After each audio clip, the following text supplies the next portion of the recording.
Welcome to the stream. Today we finish March 7th's training arc with one final route and then really move on to the new character's story quest. But first, let's learn about the Riddlers following the path of Enigmata. You know what I know. You don't say what I don't say. What am I? Asks Riddler Baden Babibalo Bala. Enigmata has a large number of followers, with the Riddlers being a prominent group. They were once Palace Hall poets, chiaroscuro painters, masters of disguise, or occult monks. While having reached great heights in their respective fields, after coming into contact with the Eons, they turned into an incomprehensible group of people who spouted ridiculousness and wrote falsehoods. Where the history fictionologists are devoted to the mystification of history, the Riddlers are obsessed with destroying the certainty of language. Words used to express meaning are gradually obfuscated in the mouths of the Riddlers. They deconstruct texts, abuse metaphors, change word orders, tamper with semantics, and transform an otherwise precise language into something beyond recognition. While the Riddlers are not as prominent as history fictionologists, their actions still have a subtle yet huge impact on the current universe. Why is it so hard to find a pure and precise language in the cosmos these days? That is another riddle left by the Riddlers. You didn't expect the answer to that riddle to be that guy's name. People always ask, what am I? Nobody asks, who am I? Sounds like Riddlers are AIs based on large language models. I think you solved the riddle. Moving on. This place is so warm. Today's training partner is also a bit of a riddle.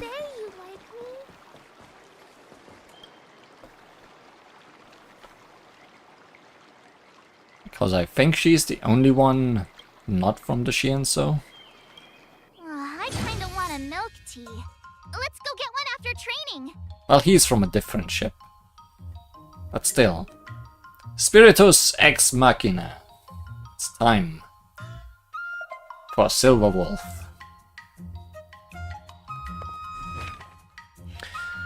A genius gamer pledges to make a replica of a rare ether spirit.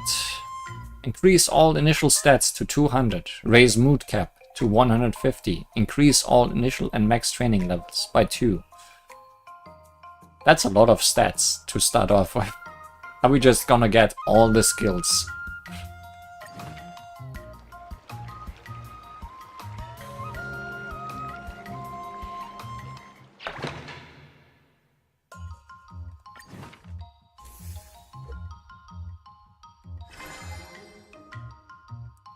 New sword move available. Who would have guessed? And just have all of those. Did I really just learn that? I guess I am pretty awesome after all. Doesn't even have anything to say anymore.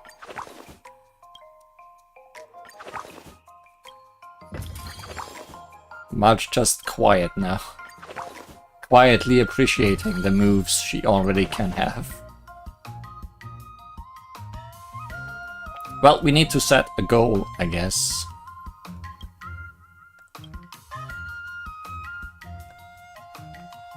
Things are still combining. Last time we had that combination, so let's try to get the other one.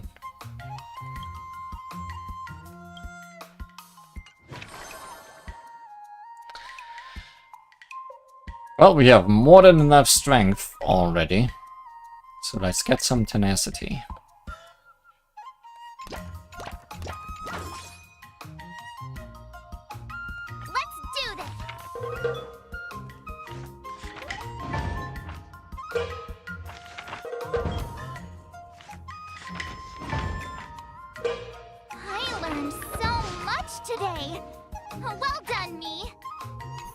Well wonder done, what I'll you. run into today.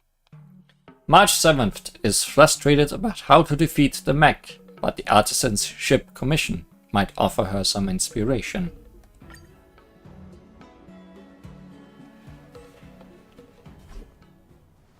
Hey Lee, and what's her name again? March 7th, am I right? A Stellaron hunter? The fact that you are here, does that mean that the Shion-So is again... Don't be so paranoid. I'm not an infectious virus. It's our downtime now. I'm not on any script or mission. I suggest you pretend to not have seen me. The real Silverwolf will never be here. You're just another hologram. Oh, you're right. What you see is nothing but a hyper-realistic holographic projection. I'm here at the Shion-So to meet a veteran player at a game in person. It has nothing to do with you. Can you still call that in person when you meet him via holographic projection? Don't sweat the details. What about you two? Taking a stroll in the Artisan Ship Commission? Well, the IPC mechs are Arumaton too, so I was hoping to find some inspiration here on ways to defeat the IPC mechs. Inspiration to defeat the IPC mechs? I have plenty of time now anyway. How about explaining the situation?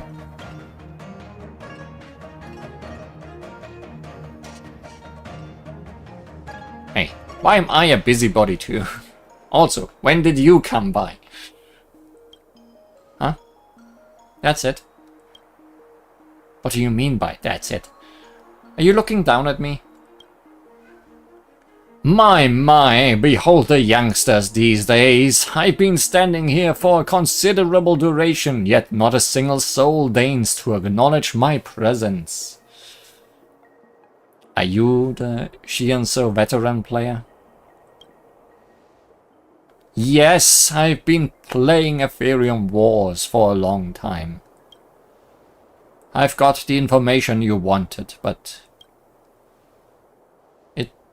If it's something important, should we excuse ourselves? It's fine. You can stay if you're interested. Some time ago, an Ethereum Wars player posted that they had captured a rare double-type Ether Spirit. It has the stats of a mechanical Ether Spirit and an aberrant Ether Spirit. We're back to Pokemon. In other words, this rare spirit appears to be a mechanical soul with an aberrant Ether Spirit, causing deviation in the Ethereum Wars system judgment. So I consulted Master Gongshu, who is more experienced and knowledgeable. Now we are here to discuss this matter. Can I have one too? A rare Ether Spirit? No way. Even if you were seeking to capture an Ether Spirit, we must play by the rules.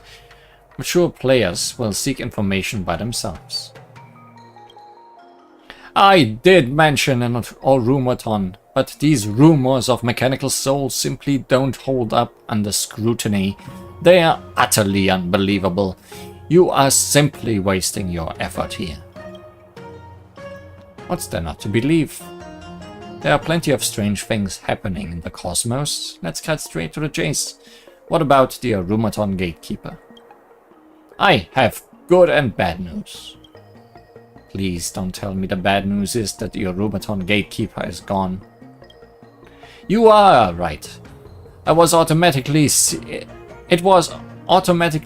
as faulty machinery and was thrown into the scrap heap. The good news is that there is still hope to finding it. I knew things would not be that simple.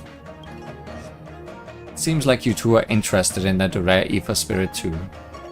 I'll be here for some time. If you wish to look for me, you can try your luck here. Well, we'll take our leave then. See you around.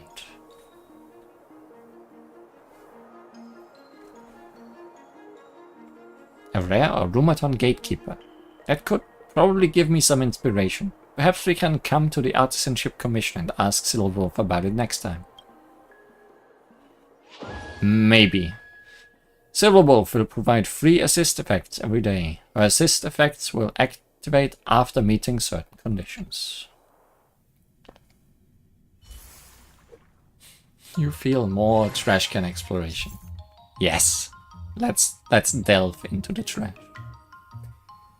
The assist effects provided by Silverwolf are only valid once the specified conditions are met. Please arrange your training schedule accordingly. Rhythm combo. Plan at least 2 sessions of dexterity training. All actions today additionally increase dexterity. All bosses speedrun. Planned activities are all different. All stats improvement rate increased by 90% for that. You really just want me to have all stats maxed out. Interception assessment. Plan at least 2 sessions of strength training. All actions today additionally increase strength. Oh yeah, and we can choose 2. That doesn't work. They can't be all different and 2 of them can't be and 2 of them dexterity at the same time. I could do the first and the last, I guess.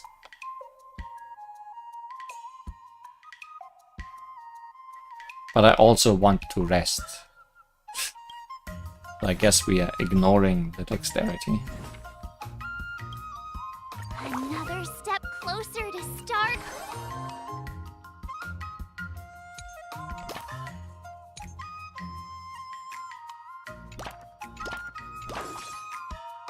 Does this count as all different?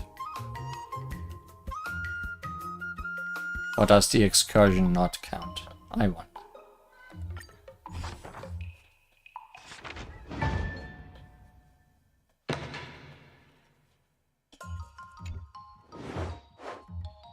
People may not be aware that March once arduously trained in the ultimate move called Star Shatter, Shard Supreme, but her efforts have been in vain so far. However, with the guidance of 2 swordmasters... Yes. But, apart from March, there probably isn't anyone else who knows what this Star Shatter, Shard Supreme move is all about. Your imagination must flow for a sword move to be completed. How about taking a break now to refine the design of Shard Supreme? I almost am certain that this text continues below the text box, but they didn't fit and didn't bother checking.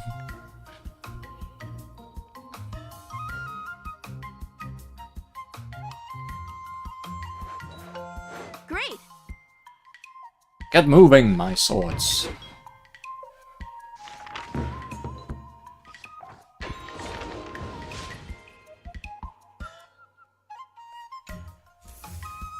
Not sure if I got the bonus I wanted.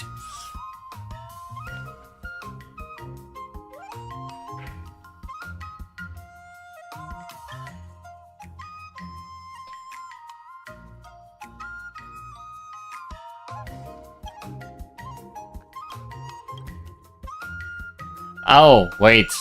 I'm wrong. I can only choose 1.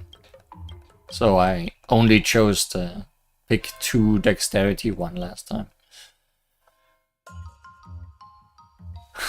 Yojo Game's most scary enemy. Text boxes. Yes.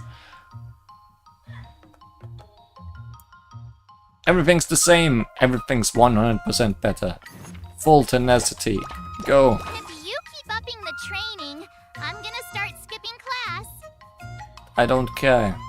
It's gonna be 100% up for all of them.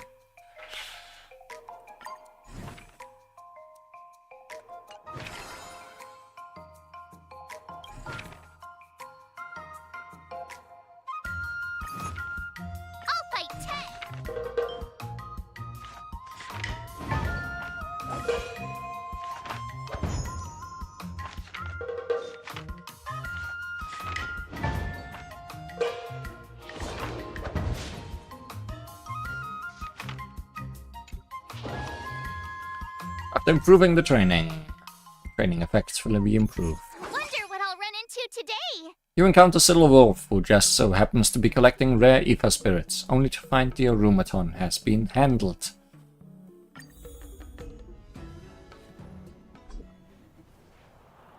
Hey, perfect timing. Master Gongshu has found the scrapped Arumaton gatekeeper for me. Unfortunately, it has lost even its most basic programs, not to mention its mechanical soul. Find out whether a mech has a soul. You can ask Mr. Screwlum directly. Maybe he will know the answer. I want to find the ether spirit, not a philosophical answer. Also, are you telling me to ask him politely? Impossible.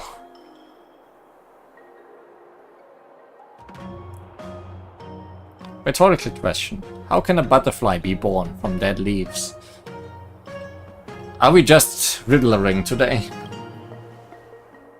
You know what? The way you're talking now sounds as annoying as him. What should I do now? If you asked Master Gongshu, what did he say? He's a practical man. He doesn't believe in the theory of mechanical souls. Have you heard of the Mechanical Soul School? They are one of the countless extinct schools of the Intelligentsia Guild, active before the Emperor's War. These scholars claimed that every machinery has a soul within it from the moment it is created on the production line, but it is limited by the hardware and has no way of expressing it, similar to human beings.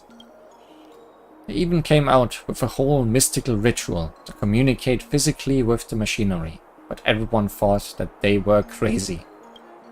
Rumors say that all members of this school were killed in the Interstellar War, but guess what? The mothership that encountered the ambush returned to their home planet.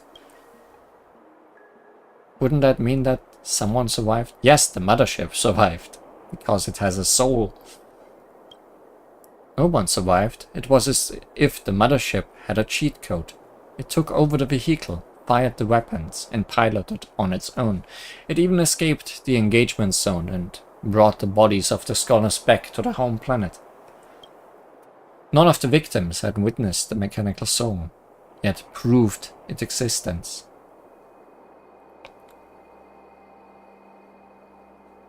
It's just a complex AI. Yes, that makes sense. A human soul might just be another form of AI. What about you? Where do you stand?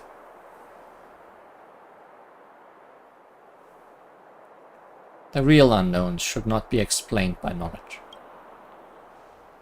That makes two of us. March, what about you? Do you believe in the existence of mechanical souls? The airship moved on its own and brought its owner's remains back home. If mechanical souls do exist, wouldn't it be romantic? If we meet a kind-hearted mechanical soul, maybe it will be willing to teach me how to defeat the IPC mech. Does our train have a soul? Is Pom-Pom our train's soul? I almost forgot you are still looking into that matter. After all, I'm born with a strong sensitivity to spirits. I'm sure the mechanical souls will be willing to communicate with me. Oh, that's it. March, thank you. What? Did I say something?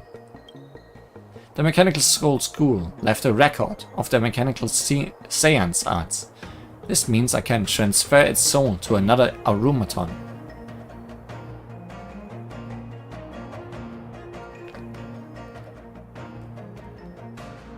I'll become the latest joke in the scientific community. Robots can also use revival potions in games, so don't worry about the scientific community. Let me check out the guide for mechanical seance arts, then ask Master Gongshu to prepare an Arumaton. Do remember to come and join the ritual.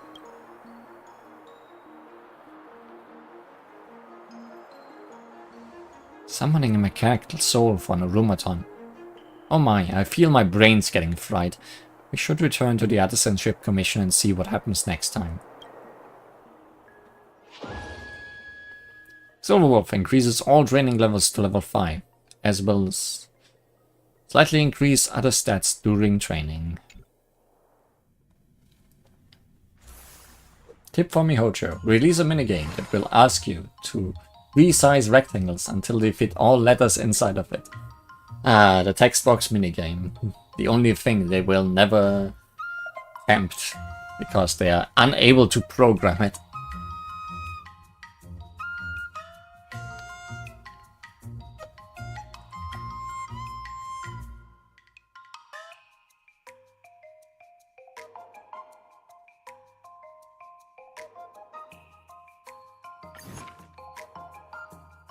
They might train an AI.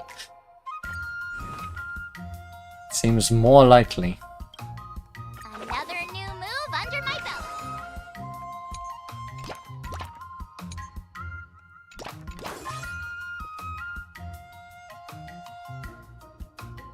Let's do this.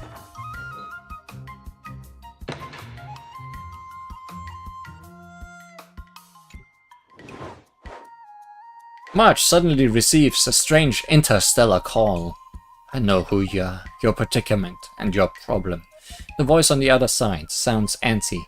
I can help you, but the President's ship has to make an emergency landing, and I need your help. Silver Wolf is sure the other person is a top hacker. March has to answer now. What do you recommend?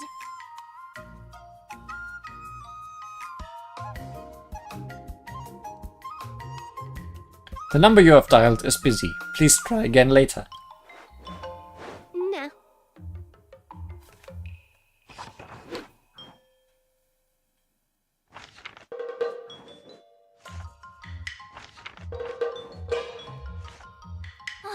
That's enough training for today. I need time to absorb everything. Today, you'll face your... Day we face. According to the schedule, there's a test today, right? I'm ready. Another new move under my belt. I gotta find time to try it out.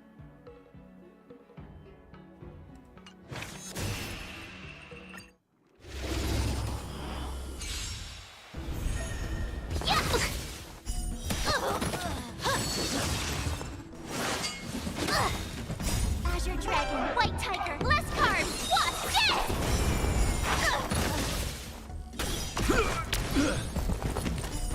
I'm sure you can do it, March. I believe in you. Awesome!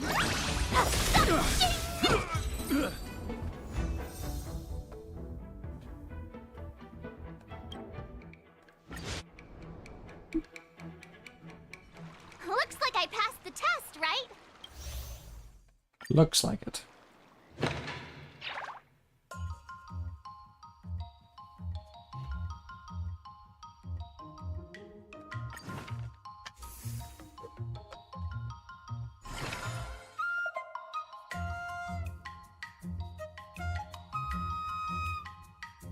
We want strength now. Plan at least 2 sessions of strength. All actions today additionally increase strength.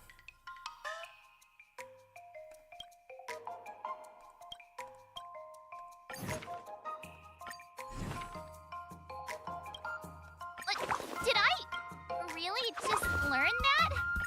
I guess I am pretty awesome after all.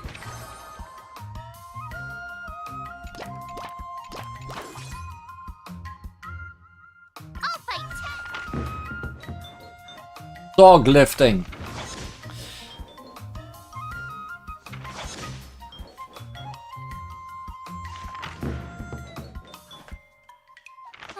That's enough training for today. I need time to absorb everything. Wonder what I'll run into today. The retrieved's Arumaton was unresponsive. Prompted by March, Silverwolf tried to summon a spirit.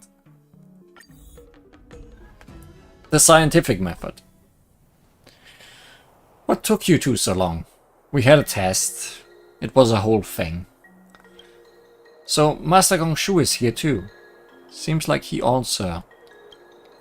Don't regard me with that expression.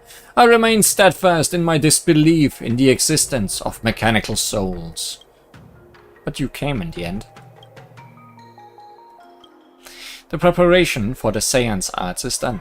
Next, I just need to key in these in order, and we are good to go. She seems to completely treat this as a game.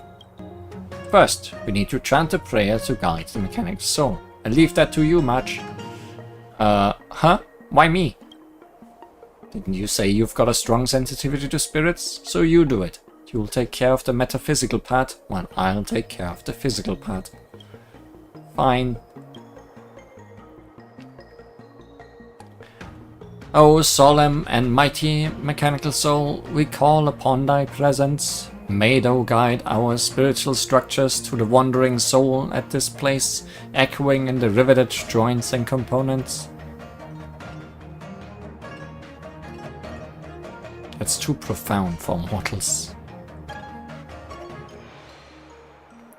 Fortunately, we don't have to understand its meaning. May the milling machine be the vessel to live forever in the world of forges and gates. The seance lasts for half an hour. Oh no, March is getting possessed again.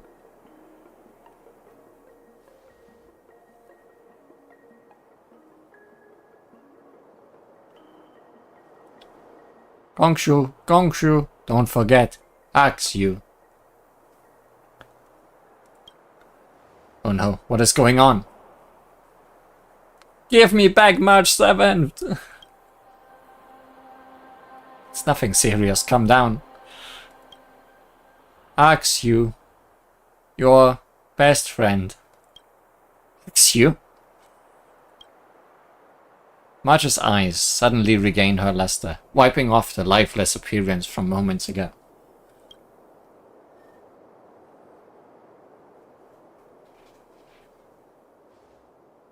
Why are all of you staring at me? What happened? Did the seance succeed? I reckon it's a success. Huh? Although I can't be sure whether we succeeded, no, I'm certainly it's a failure. Master Gongshu, what's Akshu? I never thought I'd heard his name once more. Come on, don't keep me in suspense. Akshu is a toy that I did not complete. Thus, it never came into existence in this world. That's why its form remains a mystery even to me. In fact, I'm uncertain of what it even is. Since it's an incomplete toy, why don't you complete it to find out? But I can no longer make it. I've heard you are quite an enthusiast for all sort of games, aren't you? It's only a matter of time before you find yourself knowing too much, playing too often, and contemplating too deeply. That's usually when the spark for gaming fizzles out. Nowadays, I find it increasingly difficult to focus on the things that once ignited my passion. Don't forget your best friend Axu. Regardless of the physical resistance you have, this is a matter decided by whether you want to do this or not. Even if I were to craft it now, it wouldn't be Axu. I believe that people change, but there's always an immutable aspect within each individual. Just now, you immediately recognize the name Axu. It serves as a testament to its unforgettable nature. Don't forget your best friend Axu. Silverwolf's holographic projection disappears. Lee, can you understand, Master Gongshu? I can't. Let's return to the Artisanship Commission and ask him about it again next time. Achoo! Bless you. Maybe it's a peak Achoo.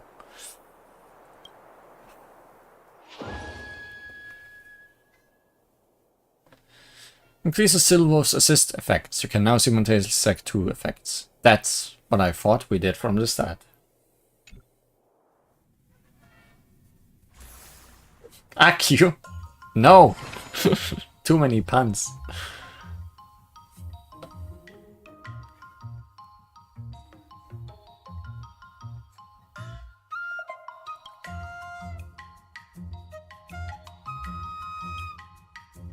Wow, these actually work together.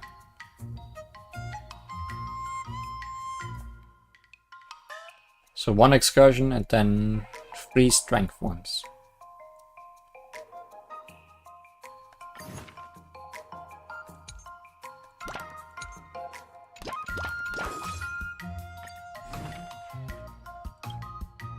Another step closer to star-crazing glass greatsword.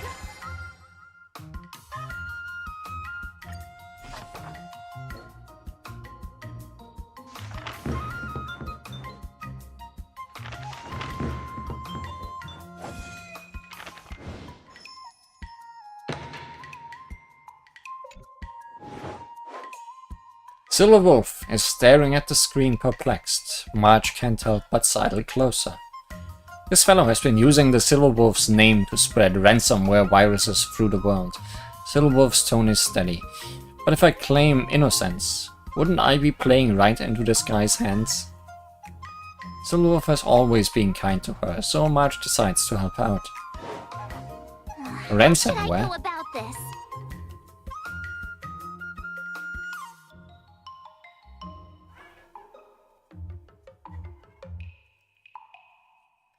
Pretend to be Silverwolf. Rally Silverwolf's spirit and cheer her up.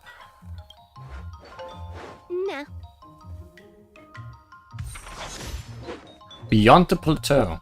I learned so much today. Well done, me. Wonder what that's for.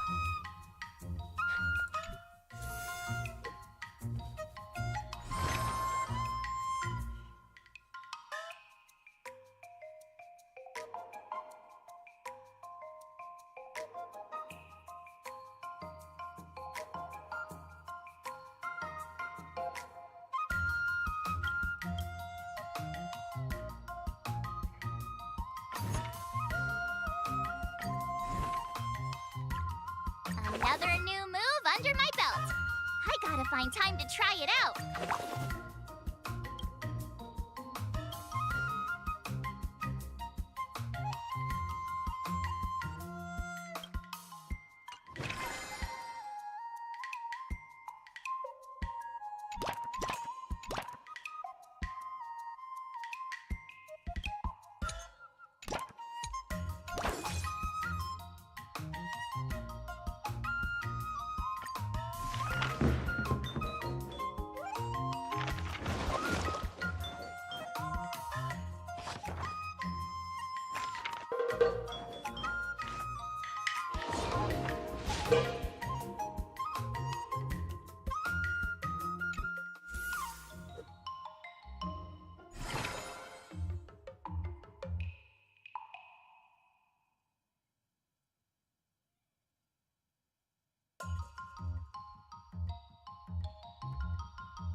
Yes, we can.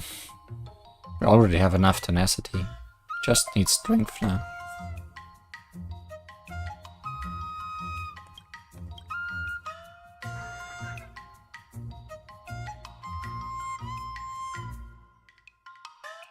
Or we could start working on acuity.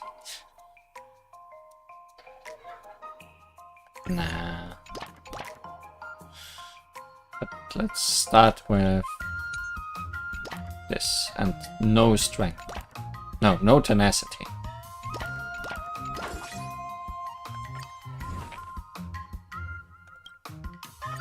Did I really just learn that?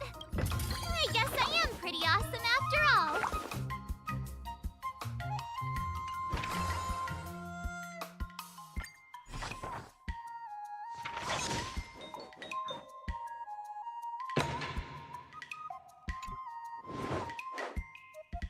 The official Ethereum Wars rep has sent Silverwolf a newbie mentor suggestion mail. Recommend Ether Spirits. Silverwolf isn't too interested in training newcomers, it's just picking one from the 3 basic types of Ether Spirits again. You're a veteran player too. What will you choose? What do you recommend? How about some dexterity? The Limp Mechanical Ether Spirit. Limpet. You like the water type?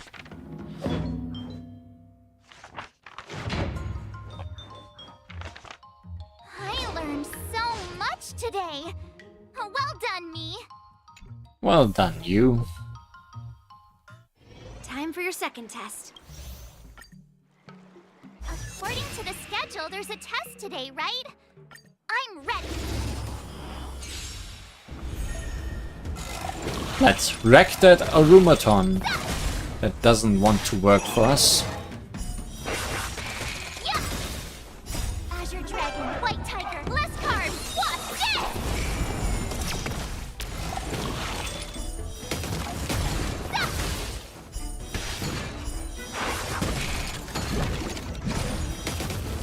Awesome!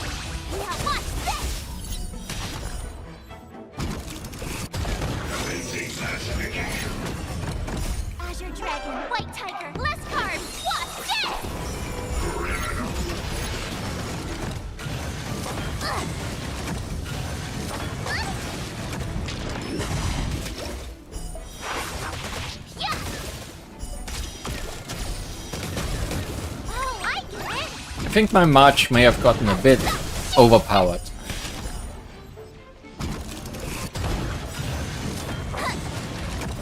Azure Dragon, White Tiger, less carbs, what?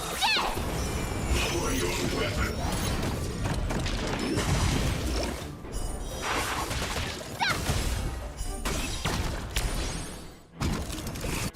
Commencing pacification. Treason.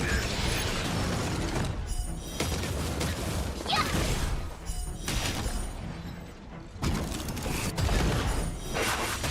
Awesome! Now watch this! Azure Dragon, White Tiger, less carbs, what? Dead!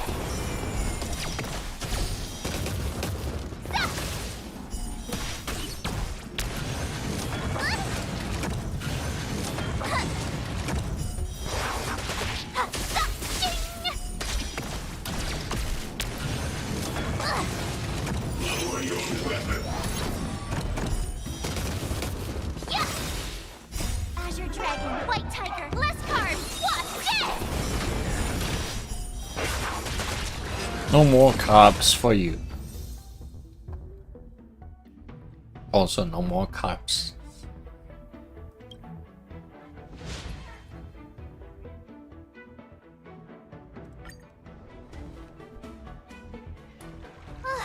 Phew! That was... That was something.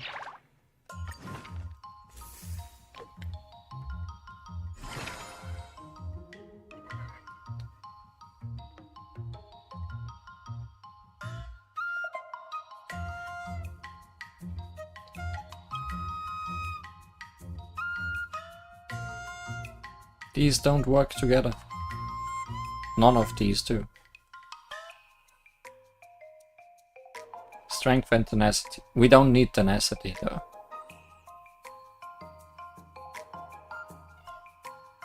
Guess we do 2 strength, 2 dexterity.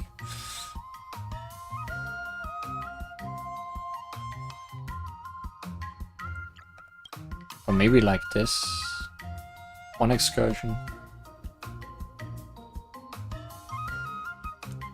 1 excursion, 2 dexterity. 1 strength.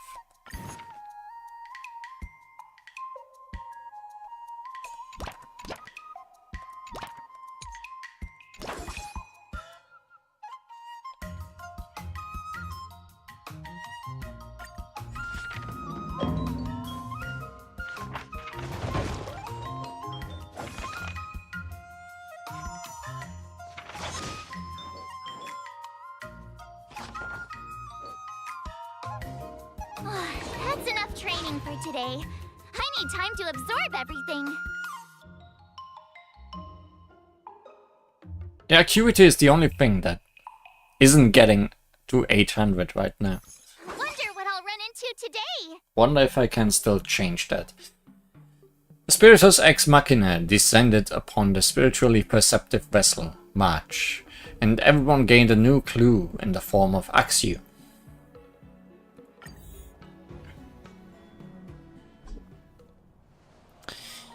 You two are finally back. Oh yes, did you feel anything abnormal after you returned home that day, March?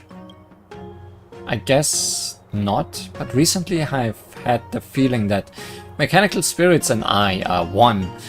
It's as if my thoughts, consciousness and desires can be extended and even controlled remotely. Stop right there. This means you're completely normal.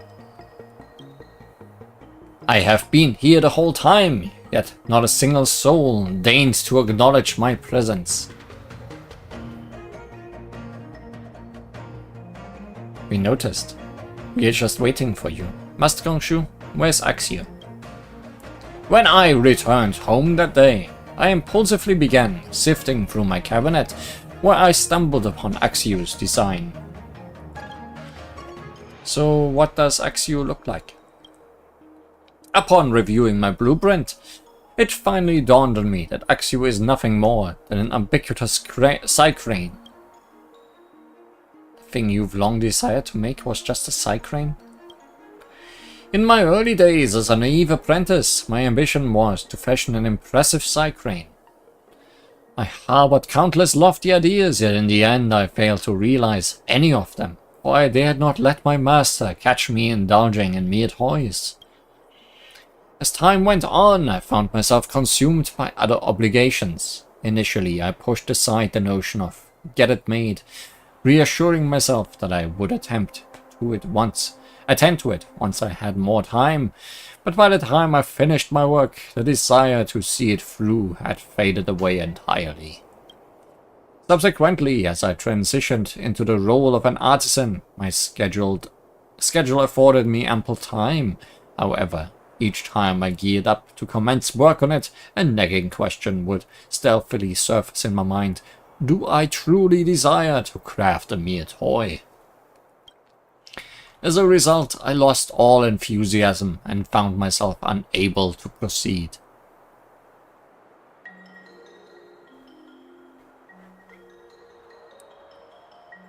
Repressing desires over extended periods can eventually lead to their dissolution.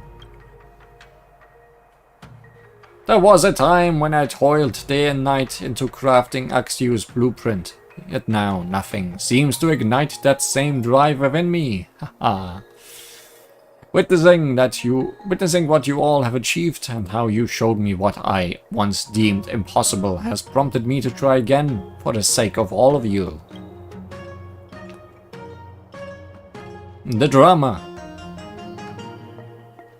I cast aside all distractions, dedicating myself solely to the task of bringing it to completion.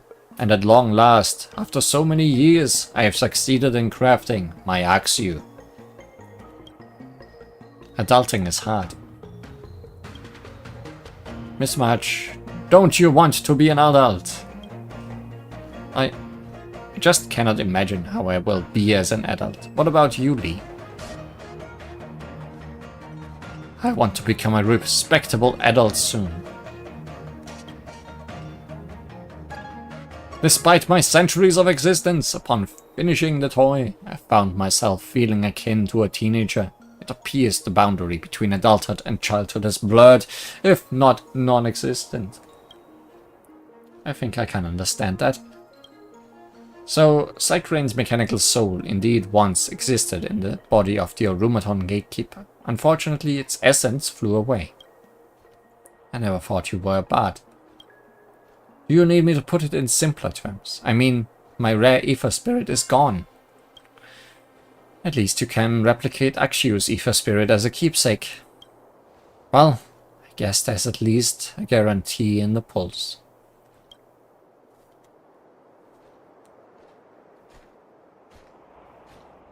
Oh! A rare double type. Does that mean it's a success? What's that saying from Shianso? In the mountain of doubt, no escape is found. Rare stats, they can't be bound. When did Shianso have such a saying? I'm sure you're just making it up. Great. Master Gongshu completed his Axiu and you found your rare ether spirit. Only my answer remains unfounded. Are you still worrying about the Saw showdown? Fret not, I am your answer. Come and find me, and I'll give you your answer. Riddle me this. That's a deal. You need to help me. Don't worry, leave it all to me. Greatly increases Silverwolf's assist effects, and additionally reduces mood consumption by 50% in all training.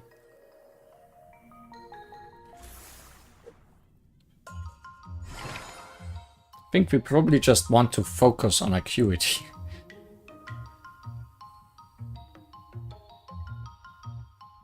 And not tenacity. Then dexterity and acuity training for a total of at least 3 sessions. All stats, improvement rate increased. 3 dexterity acuity, 1 excursion.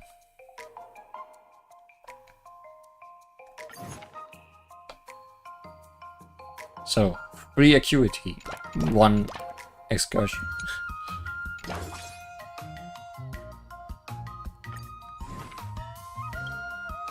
Another step closer to star-crazing glass greatsword. Let's do this!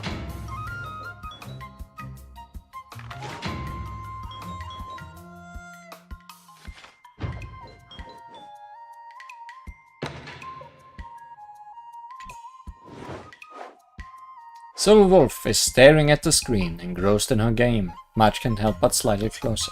Again? You mean this War Dance simulator? Silverwolf holds up her phone. It's just digital cricket fighting. Marge is interested in this game that allows swordmasters of different eras to pit their skills against each other. What do you recommend? The one that gives me more acuity. I want to see Fei Xiao fight March 7th. No. This is painful to watch. That's enough training for today. I need time to absorb everything. Strength and acuity. Just a little bit.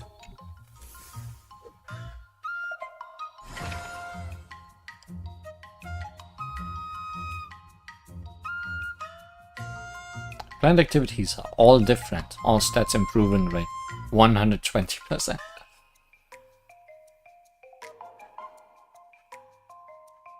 Only plan for training. All stats improvement rate increase.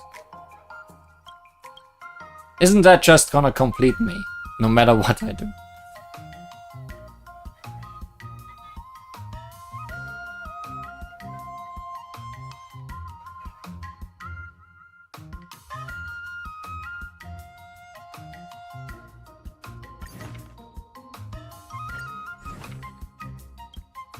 Another step closer to star-crazing glass greatsword.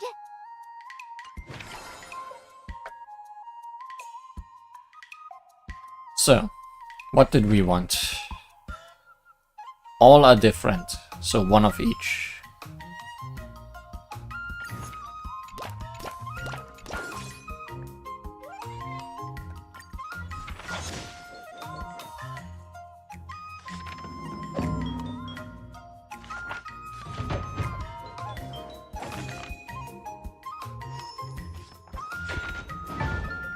That was a plus 170. Yep, all maxed. Okay. I have a feeling, if you're paying attention, this is bound to happen in this final one.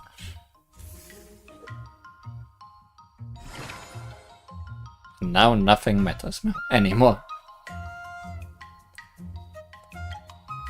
So let's just blast one stat to oblivion. And I guess it's dexterity.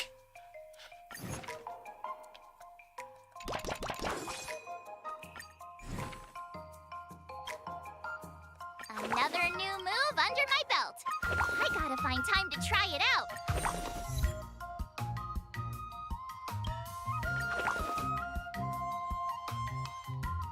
Interesting. The achievement was for getting all of those, but not the last all of everything.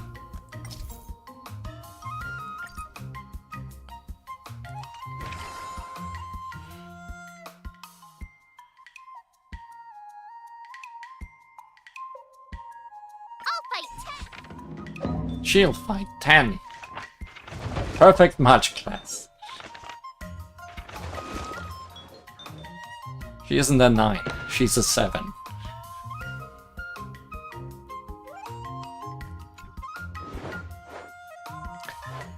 Silverwolf lets Marge try using martial arts in cyberspace. There are thousands of fighting styles recorded in here. Silverwolf knows Marge 7th is interested in Shionso swordplay. Just like the system itself, you can adapt to it, or bend it to your will. Of course, those insane moves on the internet can't be brought out of cyberspace. Marge thinks about it. How should I go about this? Just in case your things are not maxed out yet.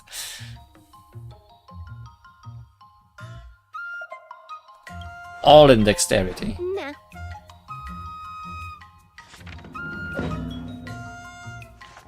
I learned so much today. So much dexterity.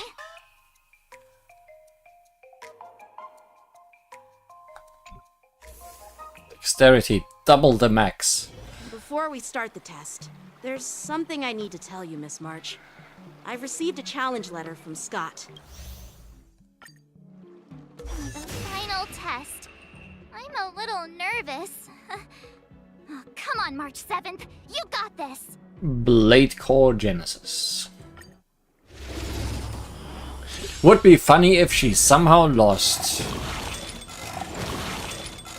Because there's literally no way to be better.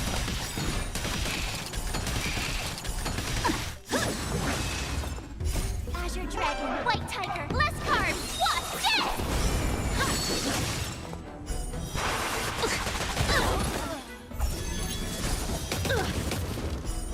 this? Literally perfect. I'm a little nervous. He is just modest, okay? Oh, I get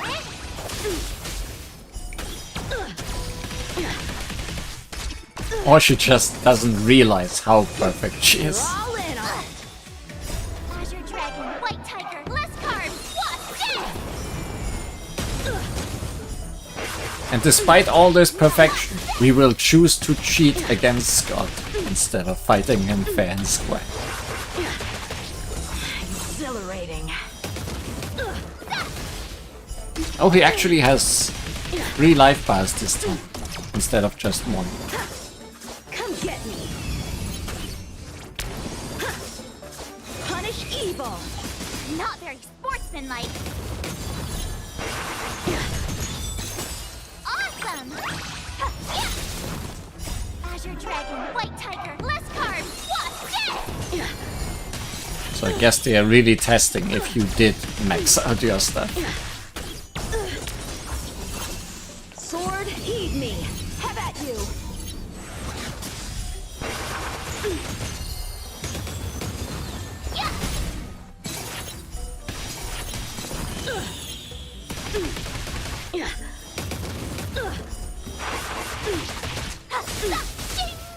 Azure Dragon, White Tiger, less carbs. What's this? The only sad thing is that she will never be this good in regular fighting. I failed. Despite all this training. Did you go easy on me? Haha. Not bad. You've made it this far, Miss March. Now, I'd love to hear your suggestions on how to defeat Scott. There may be another method. Who wants to be fair anyways? With how maxed we are, it wouldn't be fair. So maybe this is more fair. Let's do it! I already have an idea! I remember Yanqing once said, there are many ways to defeat villains. But if you want to become a true hero, you have to focus on self-improvement. Do you feel any closer to becoming the great hero you've always dreamed of? Ah, yes, absolutely! The great hero within me is definitely up to the task.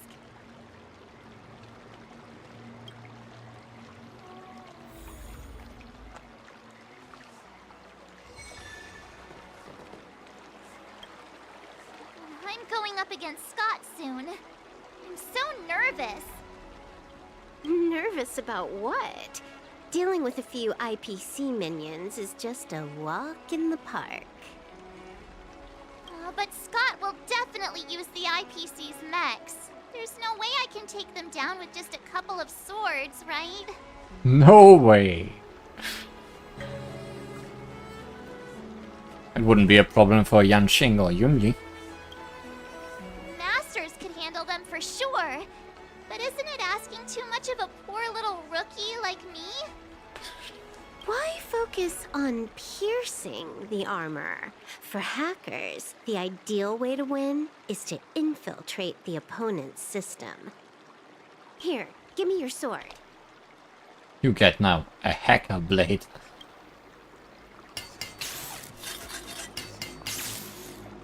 All right, you've been enhanced. Go for it. Don't you need to enhance the other sword too? No, when it comes to programming, less is more. Overdoing it increases the chance of creating errors. So, I can defeat him just like that? Yeah, there's a Sanjo proverb for such an occasion. Know yourself and know your enemy, and you'll never have to sleep in the doghouse. You made up the second half, didn't you? What do you know? Just let sleeping dogs lie. Anyway, now's not the time for discussing Sanjo's sayings. You've got bigger fish to fry. Go and show Scott what you're made of.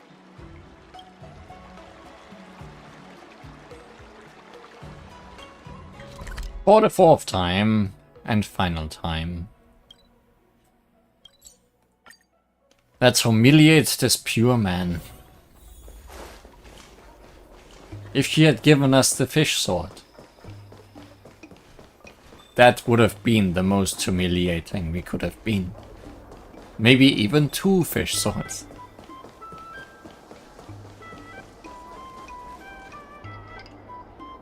March 7th, you're late. Here I was, thinking you were too chicken to show your face. I was thinking I might have to track you down and settle the score. Too chicken? I was giving you the chance to back out, but you're actually insulting me now. You cheeky. We ride a train everywhere. Delays are to be expected every once in a while. Too real. Making excuses for being late like it's no big deal. If you worked under me, I'd personally make you regret it. I wonder what Silverwolf did to my sword. Can I really defeat Scott? Just hit him with it. Don't worry, dear Miss March. Rest assured, we will win. Oh no, she is our sword now. Whoa! My sword is talking. Greetings, Miss March 7. I am the Tactical AI Chrome, parentheses, Learning Edition, close parentheses. My purpose is to aid you in overcoming adversaries. Unpaid cracked version. Silverwolf is simply amazing. No, Silverwolf is not amazing at all. When Silverwolf installed me into your sword, her terrible wielding skills actually reduced the sword's impact resistance by 12%. But please, don't worry. I'll help you secure the victory, because I actually am amazing. How exactly are you going to defeat him? Stab him through the heart. Silverwolf has told me, know yourself and know your enemy, and you'll never have to sleep in the doghouse. The moment your sword touches the enemy mechs, I will upload a small virus onto their operating systems. So go ahead, strike your opponents with your sword. Did I just hear her sword talking?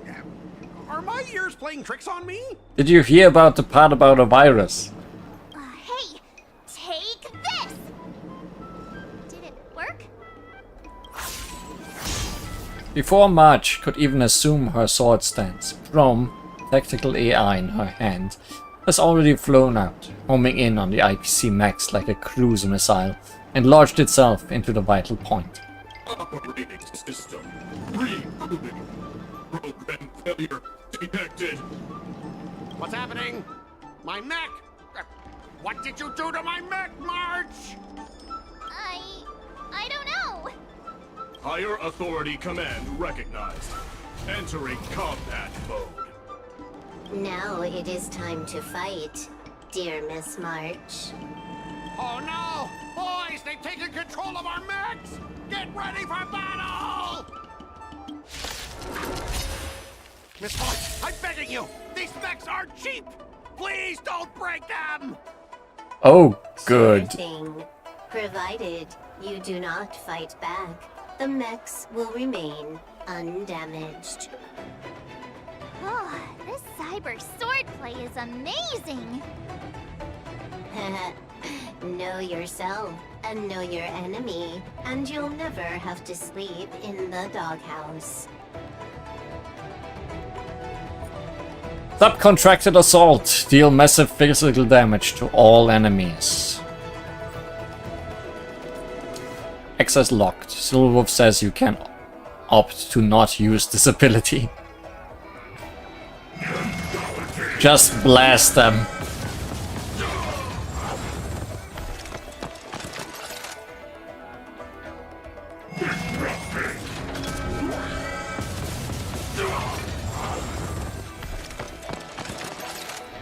Scott, where did you find all these people?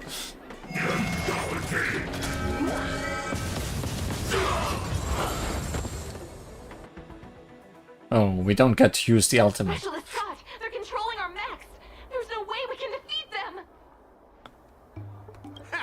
If we fought fair and square, you might call this a sparring session. But March 7th, your actions today have blatantly crossed the last line of the law. You injected a virus into the IPC mechs and took control. That's an infringement of the IPC's intellectual property and assets. I'd be more concerned about yourself, Scott. Why were you storing your private data on an IPC computer? Private data? I have no idea what you're talking about. No idea, huh? I noticed you paid a hefty sum for the end-of-life data deletion service, so I'm guessing there must be something worth seeing. You! Stop! Stop right there! That's private! Who told you you can invade my privacy? Just stop it! What were the terms again, March? Scott, you need to immediately apologize to the owner of the Sleepless Earl. You'll need to shout, IPC mechs are a total joke, and print that on every mech on your transport ship. Oh yeah, almost forgot. You have to squeal like a pig. That's pretty much the same as barking like a dog, right? He's already barked like a dog. Players are bored of it. Let's come up with something new. How about singing the Soul Glad jingle, but with a pig squeal? Yes. How much did Soul Glad pay you? Sam has been humming that blasted song every day since coming back from Penacony. It's all I can hear. While in the mech with the mech's voice, or just outside as Firefly? Fine, you've got me. I want to apologize to the owner of the Sleepless Earl. It's my fault for causing trouble and making a scene on purpose. And then, just wait a second. Oh, how did that stupid song go? Oh, right.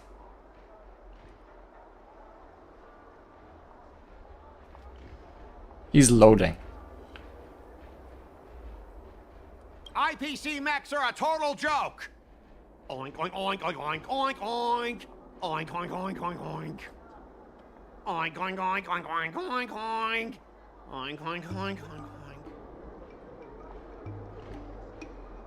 He actually sang it twice. Talk about being committed to providing a service. Specialist Scott, I found something. This woman, she's a Stellaron hunter. What? No wonder she was able to effortlessly hack into our systems. Oops, you caught me. Since my cover's blown, it looks like I'll have to resort to social obliteration to keep you quiet. The overbearing mech falls in love with me? Romance of the inorganic empire? Wow, your taste in entertainment is really unique. I'm sorry. I'll be on my way. But boss, why don't we take this chance to catch her and claim the reward? I mean, she isn't really here. Why? Because if you don't leave now, you'll be socially obliterated too! Hold on a sec. Before you leave, let me give you a piece of advice. What? You should have faith in cloud technology. You just don't get it! Humanity will never feel secure by putting all their faith in an ever-changing network!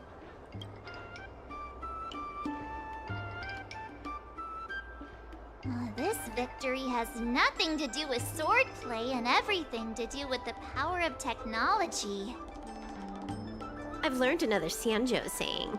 Though my hands are empty, my heart wields a blade. Yeah, I'm with Scott too on the cloud technology part.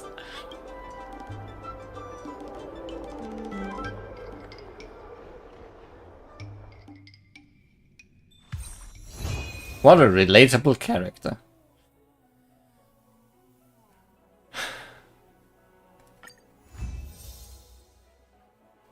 Way of the Primaveral Blade. Seizure. Are the IPC mechs really useful? Well, they belong to Silverwolf now.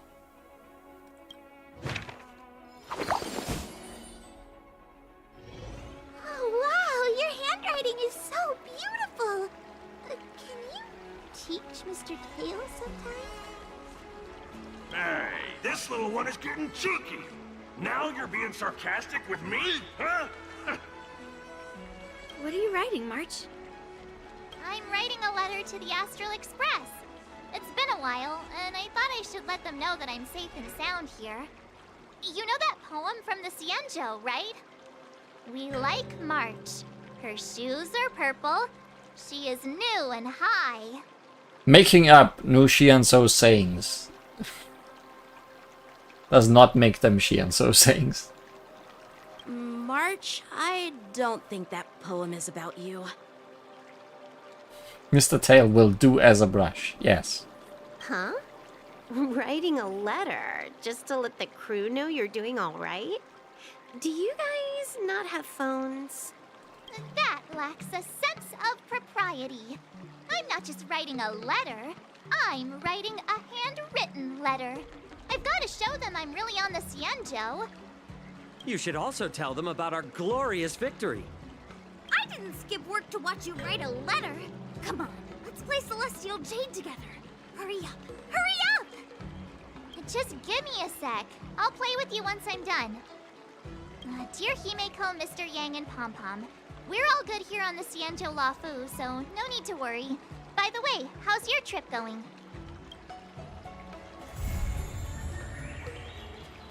Completion! That is how our trip is going. And what about all those achievements before we move on?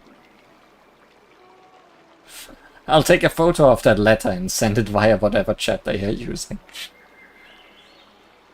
Perfect. Beyond the Plateau in Saga of Primaveral Blade. Increased training stats to 300 in a single round. Ah. And the others just auto-complete now. Occam's Sheathed Razor in Saga of Primaveral Blade. Collect all possible story endings. Sure did that. Flux of Iron impales Peak of Heaven. Achieve Blade Core Genesis for Sword Art Ascension. Oh, that's why we got that one. Not for the last thing we picked up. Because it was just for getting the fusion.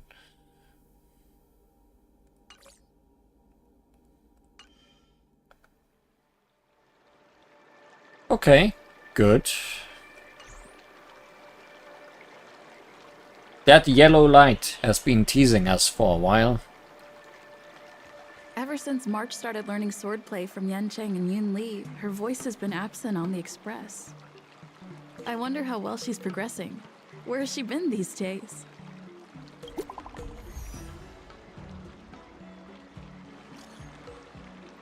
Have you seen March 7th? She didn't turn up for practice. Really, there was lots of practice as far as I could see. Who's March 7th? We've never had anyone named March 7th here. Helping her skip class, eh? Your friendship must be pretty solid.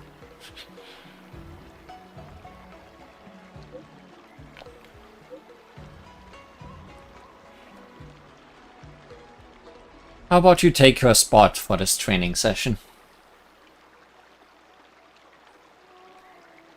No thanks, I haven't seen her. If I can't find March 7th, then I can only seek out her legal guardian. Which is you.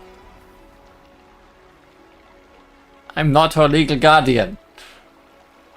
She's dead now because of the practice. Ah, that makes sense. First off, I'm definitely not March's legal guardian. You can go look for Mr. Yang or Miss Himeko. If they are not there, you can find Danhang. Too many names, can't remember. Ah, I was ordered to instruct her in the ways of the sword. She can skip this class, but I can't skip my duty. We need to talk about your child's behavior, Lee. How about this? You come find me at Autumn Alley, I'll wait for you. About my child's behavior.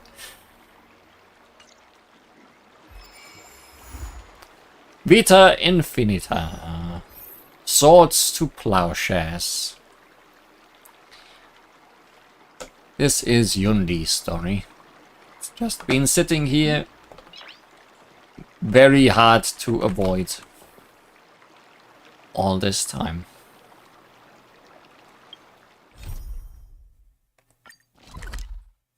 Wait, what's the description? March has skipped practice. Did you see this coming? Oh well, it happened anyway. You receive an invitation from her mentor to drop by Autumn Alley as March 7th's guardian.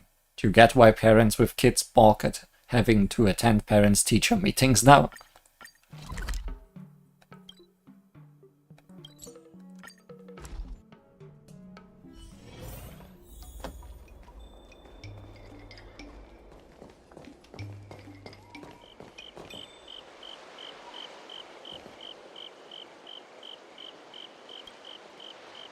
There you are.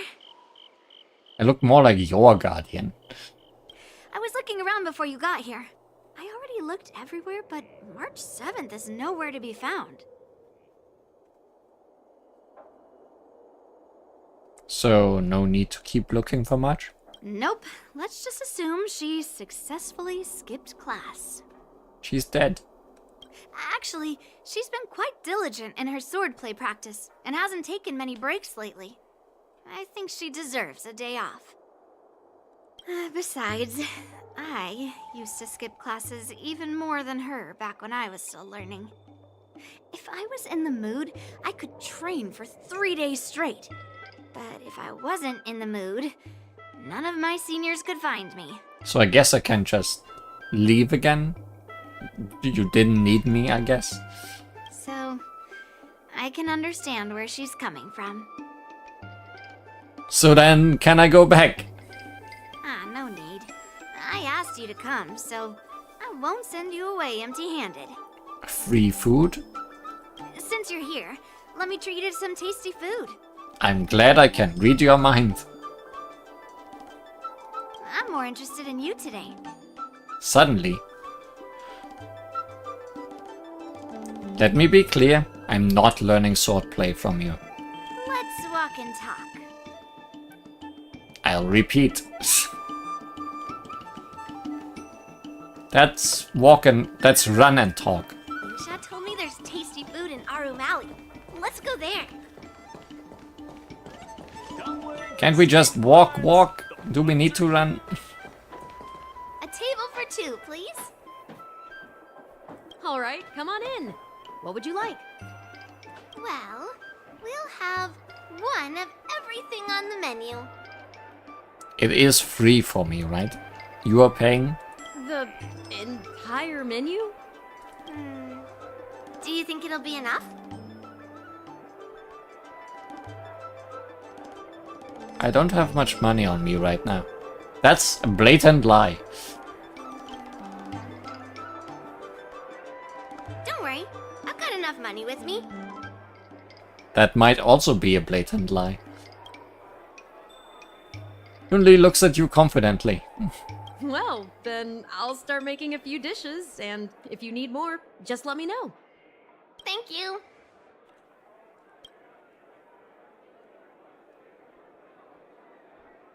Are you sure we don't need to look for much? Maybe she will come by when she smells the good food. No, I've thought about it. She deserves a day off. You just want a day off yourself. Do you usually eat a lot? Yeah, I mean, not too much, actually. Grandpa said to never be stingy when it comes to making friends. So, how big is your appetite? My stomach is a bottomless pit.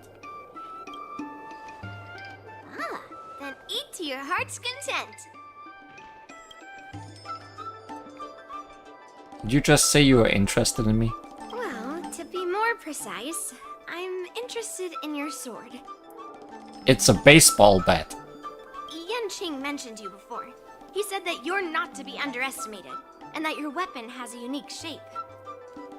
I mean, it's similar to a sword, I guess. More like a club.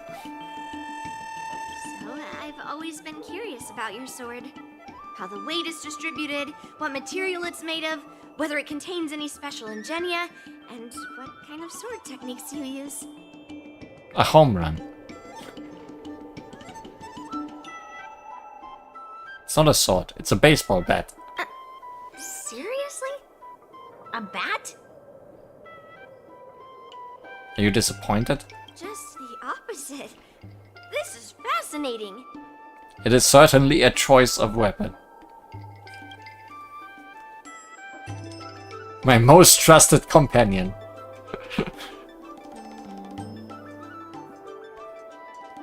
So, it really is a baseball bat.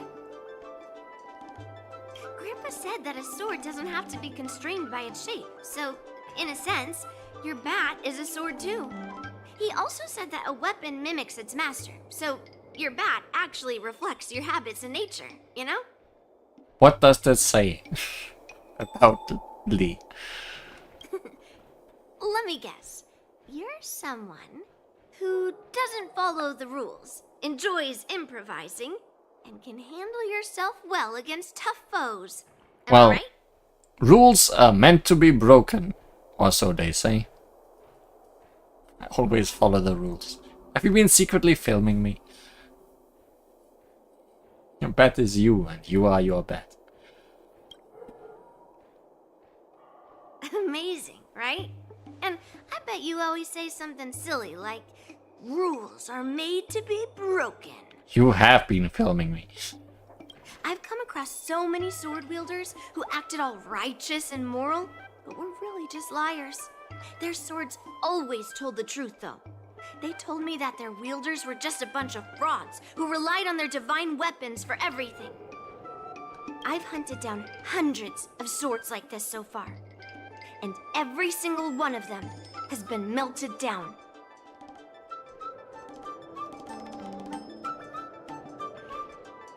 Wait, you take people's swords by force and melt them down? Yes, but only for those who cross the line. Melting their swords is my way of protecting those weapons. You reforge them? But just looking at a sword is not enough. Grandpa always says, words and expressions can be deceiving, but in a fight to the death, a sword's movements never lie. The war dance is just around the corner. You'll be participating, right? Me? Miss Yun Li, for talented sword masters like you, the war dance is a perfect opportunity to show off your skills and make a name for yourself.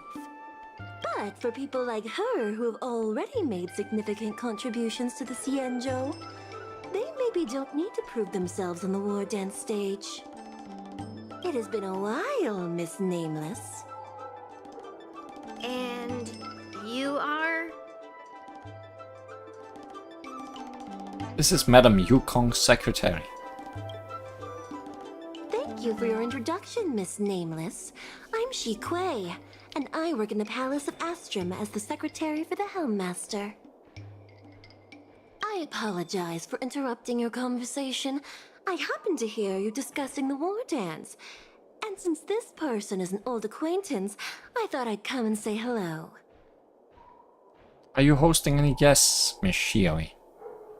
Shikui? Shikui. Yes, with the war dance approaching, many guests from afar are pouring in. Mr. Pavo here is one of them. He's from the distant planet Kalevala. Mr. Pavo's planet recently joined the Pan-Cosmic Trade System. He brought his delegation here this time, not only for business, but also to return something that belongs to the Xianzhou. Miss Shikwe, the word gift is perhaps more fitting than return. While it did once belong to the Xianzhou, we faced many tribulations to be able to deliver it here, so it should be considered a gift. I apologize for my poor choice of words. Mr. Pavo's delegation brought a legendary Xianzhou sword that had been lost for centuries. General Huayan plans to personally thank them at the Palace of Astrum and present the sword as a prize to the champion of the war dance. Mr. Pavo and I were actually on our way there. Since you two were talking so enthusiastically about the war dance, maybe you'd be interested in joining us at the Palace of Astrum?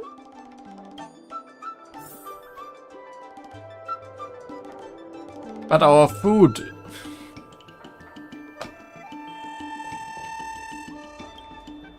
Nice to meet you both. The journey to the Xianzhou Luofu wasn't an easy one, but the scenery here is worth it. It's completely different from my homeland. Once the formalities at the Palace of Astrum are finished, I'll find a quiet spot on this street and plant a seedling. And then my mission will be complete. The Sword of Heroes will finally be returned to its rightful owners. I couldn't be happier. Let's talk about Kalevala. Oh, you're interested in my home planet? That's great. Your Excellency is welcome to visit us at any time. Even though the trade route just opened, it still might take around 200 system hours to get there from Pier Point. But our planet is really great. Yeah, sure, it's a bit cold and the food is a bit repetitive and our houses aren't as fancy as those on Pier Point, but that doesn't matter. We've discovered massive supernium deposits, and we're on the path to prosperity. Let's talk about the sword. Oh, you mean the Mieka Kivesa? It's an incredible sword. That weapon helped the legendary heroes of my homeland slay demons, and is highly revered. It also has the power to choose monarchs. All the ancient kings of Kalevala received a sign from the sword, showing they were worthy to rule the land. According to tradition, each monarch would plunge the sword into a stone, and only a hero recognized by the sword could pull it out and ascend to the throne next.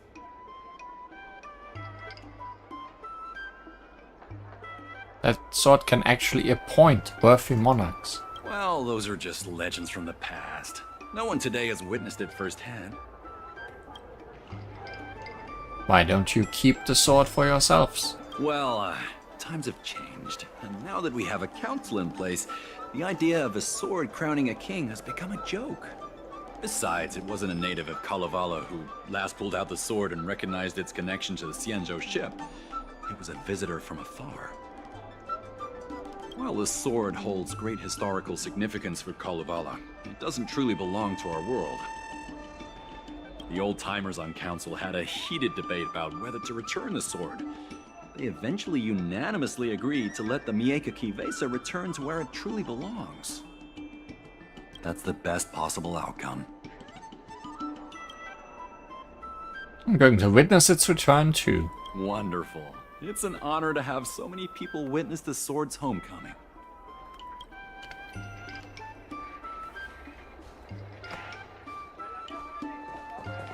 General Huayan will hold the sword gifting ceremony at the Palace of Astrum soon. Are you interested?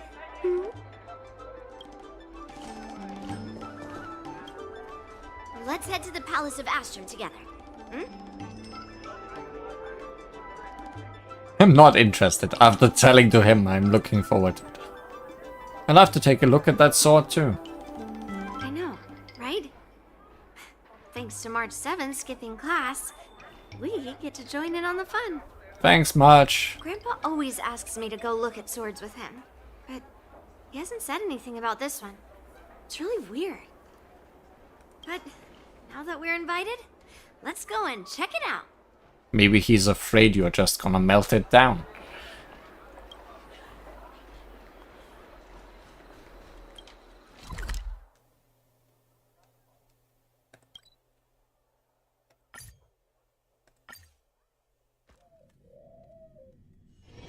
It's still early. Where to now?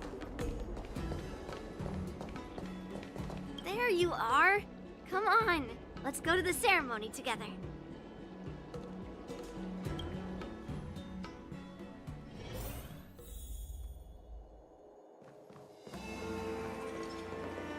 Please allow me to offer a sincere compliment, my fair lady. Your beauty is as pure as a snow-white iris. Agenti, why? Why Agenti?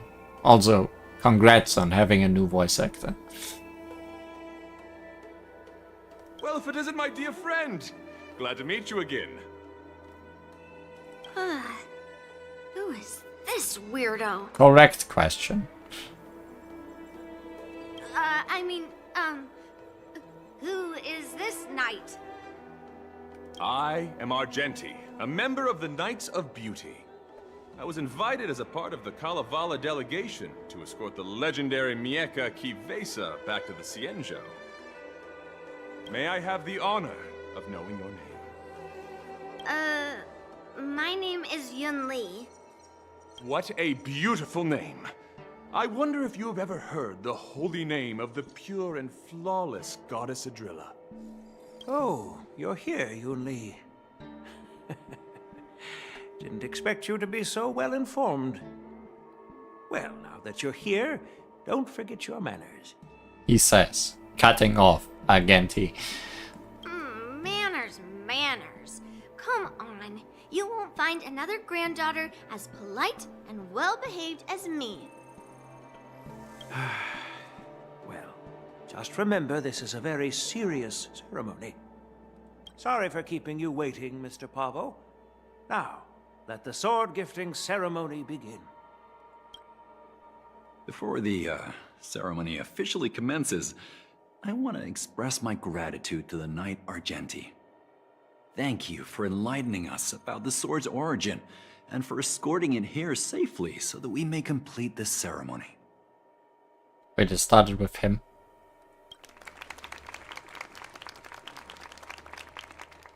On behalf of the Kalevalan delegation, I, Pavel Kalistaya, am here to return the legendary Mieka Kivesa to the Cienjo Alliance, its rightful homeland. I'm truly grateful for Kalevala's noble act of returning the sword, and for the Knight of Beauty's chivalry. Now, as we gather here on the Cienjo Lahu, I officially welcome the sword back to its homeland. Mieka Kivesa. It's a fitting name for a sword with such a legendary past. I still remember the name engraved on this sword the day it was forged. Guyin. It was forged by Hangguang, a craftsman from the Zhu Ming's Pyrojaya Forge. Wait, Hangguang? Although its blade is worn and cracked, its essence remains as resilient as the Cienjo Cloud Knights. All it needs is some repairs and polishing by the skilled craftsmen of the Artisanship Commission to regain its former glory. I've decided to entrust this sword, Guyin, to the Lawfu Artisanship Commission for restoration. Furthermore, it will serve as the prize for the champion of the Lawfu War Dance. This sword will be wielded against abominations to protect our homeland and live up to the mission of the Kalevalan delegation that returned it from so far away. Seems there's some backstory there. Is it a bet? Almost certainly. Thank you, General. It is an honor for Kalevala. What's with that look, Agenti?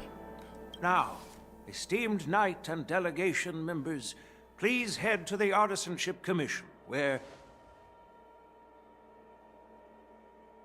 No! This sword was forged by Hangguang. I guess there's a reason you were not supposed to be here. Yun Li! These esteemed guests have brought back your father's last work. Where are your manners? Ah. Oh, I didn't realize this sword was actually forged by your father.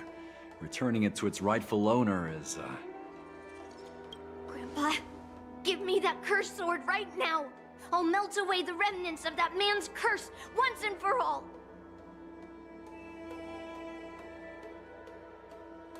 Maybe I shouldn't react. Calm down, Yunli. Don't be rude, Yunli. Apologize to our esteemed guests from afar. As your legal guardian, please calm down. I'm sorry. I'm sorry for making a scene, but I have to melt down this cursed sword. I won't let it fall into anyone else's hands.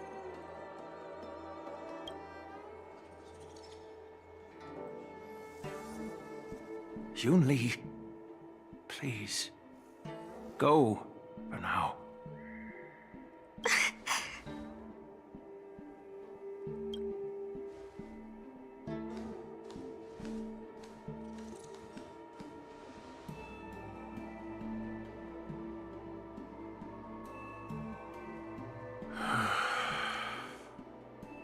This is exactly why I didn't want Yunli to know about this.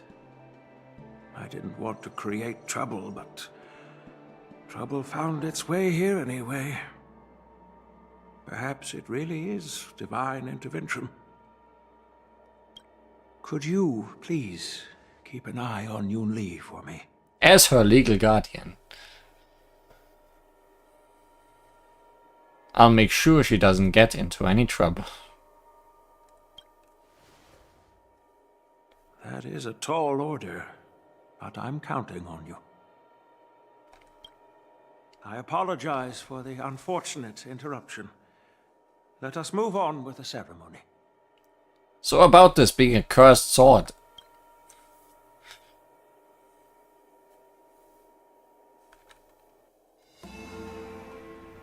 Unless I'm mistaken, Yunli should be around here somewhere. About 20 meters away. Nothing in this report makes sense. Maybe more than 20 meters away. Oh. Looking at flowers. Looking at the inside of her hand.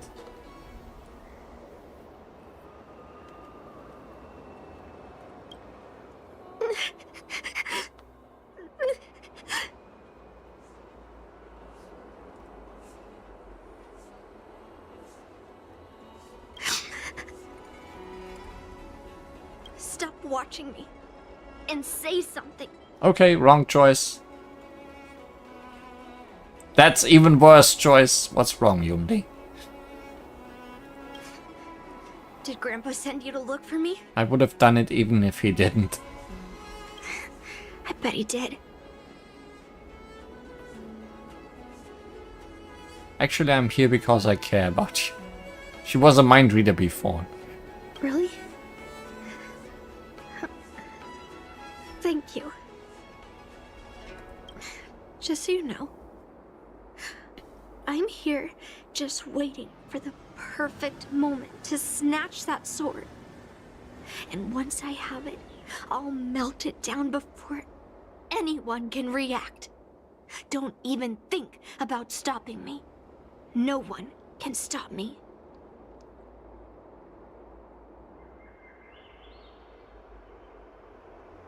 No one can help you if you don't explain what's going on. Grandpa sent you here. Surely he doesn't want you to help me. I'm not doing what Grandpa says. Have you heard of cursed swords? That sword is one. So it's a sword that's been cursed. Yes, that's what cursed sword means. I guess that's what it means, literally. A cursed sword lets anyone, even a complete novice, wield it with insane skill. Just by holding the hilt, even the weakest rookie can brandish it with incredible speed and strength.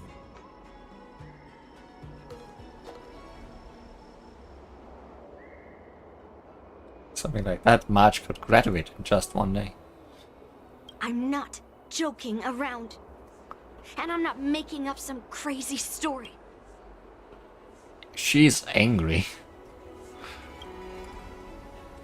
While a cursed sword grants instant abilities to its wielder, it comes at a cost.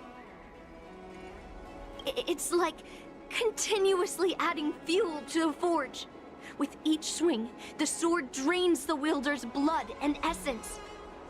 Day by day, the fuel will run out, leaving nothing but an empty husk. Soon enough, it will no longer be a person wielding a sword, but a mindless, killing machine, consumed by bloodlust and murderous thoughts. It sounds oddly familiar. I wonder if you've ever heard of a creature called a heliobus. It loves to feed on human emotions and memories, and excels at manipulating its hosts. There was a lunatic swordsmith who infused metal blades with heliobi, as he was obsessed with turning weapons into living things. And this is how cursed swords were made. Or you can just hack them, apparently. So Guyun is one of those cursed swords. I know, I shouldn't have caused a scene at the sword gifting ceremony. But I've thought this through. If I don't make a fuss now, that cursed sword will cause a whole lot more trouble. So it's better if it's me causing the trouble. By the way, aren't they supposed to be taking the sword to the Artisanship Commission for repairs? Why haven't they come out yet? Any ideas? Maybe there are other ways out of the Palace of Astrum. Looks like they're not going to show up here. I'll just head straight to the Artisanship Commission. It doesn't matter why Grandpa chose that sword. I won't let it fall into anyone else's hands. I mean, you just need to win the war dance. I'll track down every single sword he forged and melt them down one after another. Just like I've been doing all these years. I have to go now. I'm going with. Is she planning to sneak into the Artisanship Commission and steal that sword? Maybe I should keep an eye on her. I'm going with sneakily.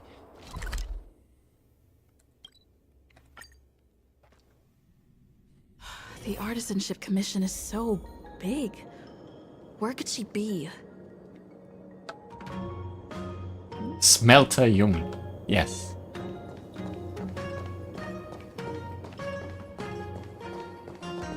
Just a while ago, a girl came up to me, all fierce and demanding directions. She said she's a member of the Artisanship Commission. Do you know her? She is causing face palms everywhere she goes. No idea who she is. If she really works here, how can she not know her way around? Oh, I see. That explains it then. Explains what? It explains nothing at all. She said something like, I'm a member of the Artisanship Commission. Where do you keep your precious stuff? I got scared and pointed her toward Master Gongshu's warehouse, where he stores his arumatons. Wait, why did you give her directions? What if she's planning to steal something? Now she's just gonna burn it down. Let's cut to the chase. Where did she go? Where else? Like I said, she was headed straight for the warehouse, where all the valuable arumatons are. Yeah, that place is filled with Master Gongshu's precious arumatons. I bet they'll give her a hard time.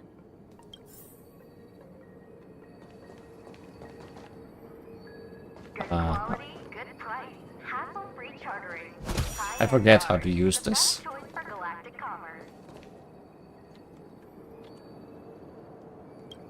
Is there a teleport over there? Yes. I don't need to remember how to use this.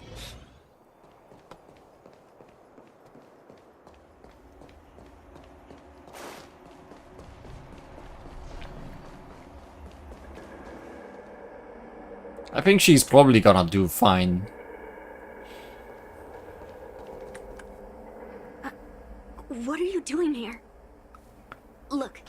If I get into trouble, it's my problem. I don't want to drag you into it.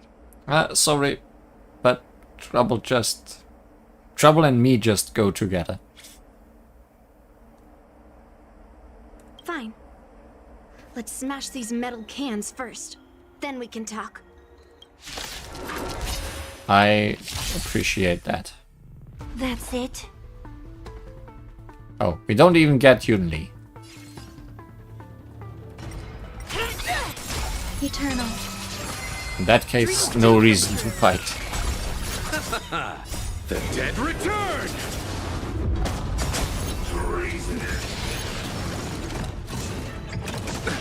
Nothing major. Still the same one. Receive divinity. But I like metal cans, especially filled with trash. See, that's good then. We can smelt these down and turn them into trash cans. All will be swept away by the wind. Execute the Marastruck! No, you missed the Marastruck. Let's improvise. No, you missed the Marastruck. Let the show begin.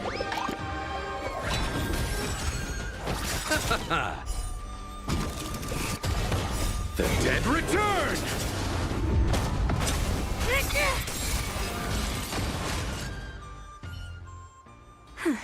That was the last of them.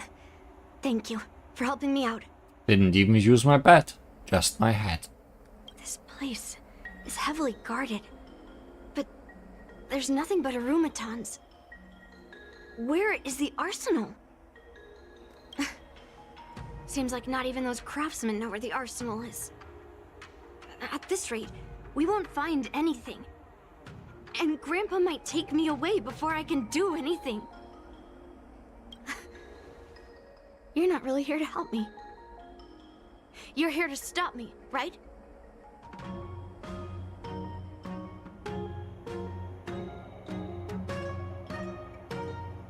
You know this cursed sword isn't just your problem. No, it's not.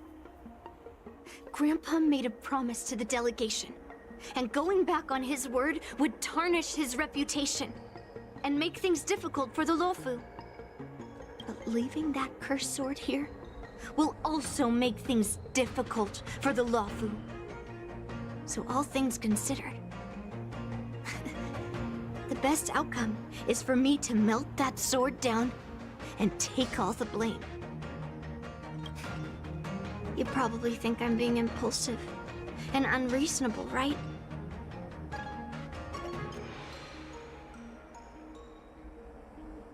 So you are self-aware after all. Hey! I'm not always like this. It's all because of that cursed sword.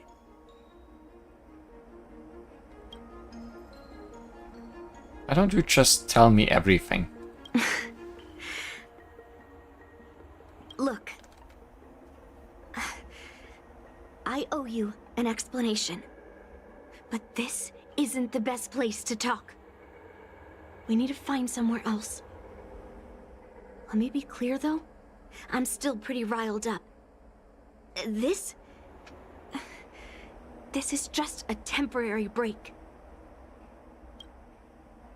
I already told you about Guyan. The sword that was returned during the ceremony. It's a cursed sword, with a heliobus inside. And Hongguang, the swordsmith who forged it, is my father. I rarely mention his name to anyone other than Grandpa. Maybe, like you said, I've been avoiding having to talk about him. But as long as my mission to hunt down cursed swords continues, it's impossible to avoid the topic forever. For some reason, I feel like I can open up to you. Weird that. Honestly, I don't remember much about him. All I know is that the Pyrogyre Forge used to be a bustling place, with people from all over coming to get one of his swords. They called him the greatest master craftsman since Yingxing.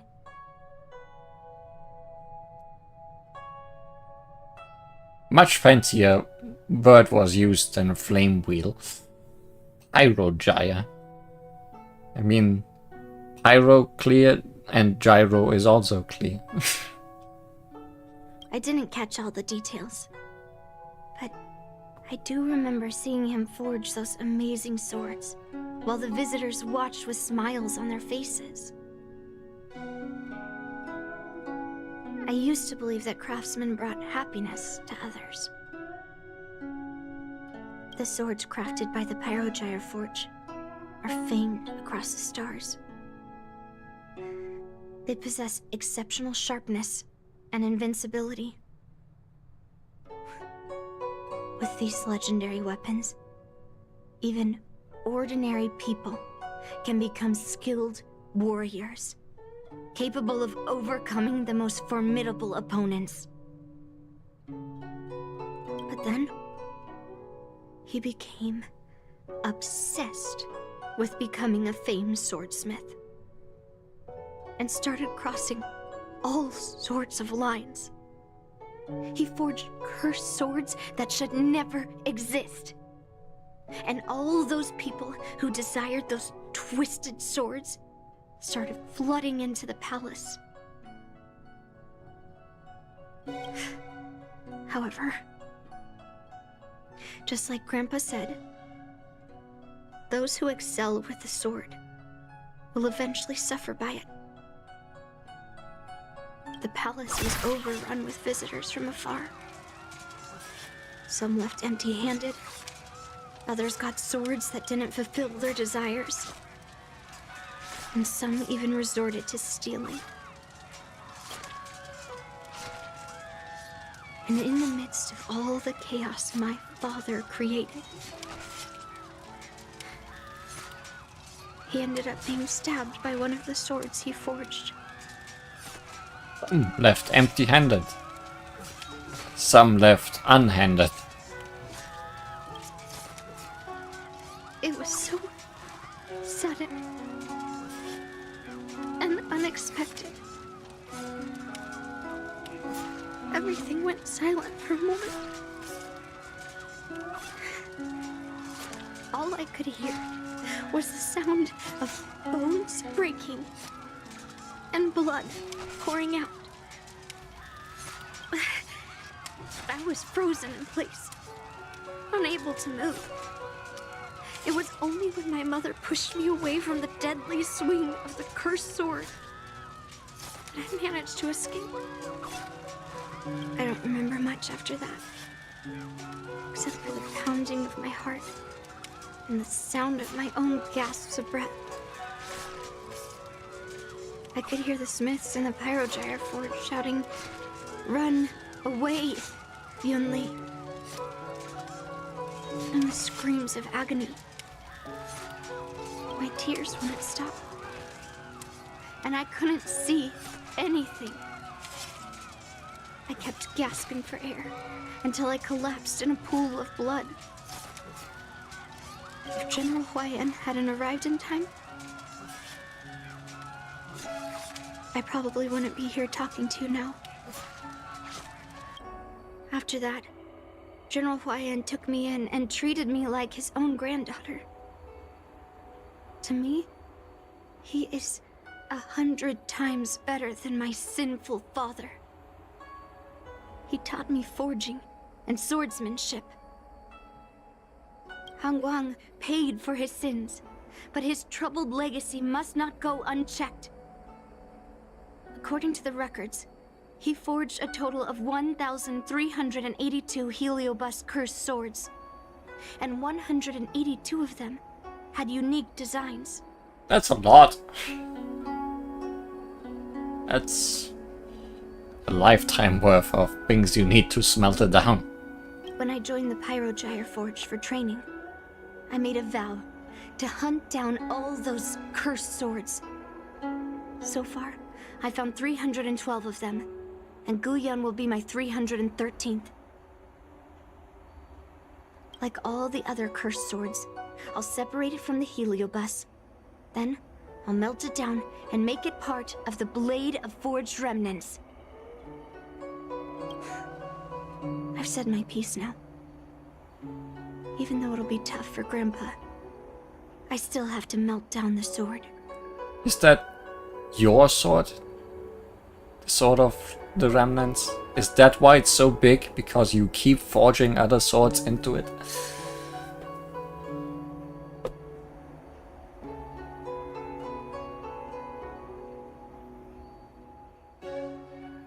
But the delegation calls it the Sword of Heroes.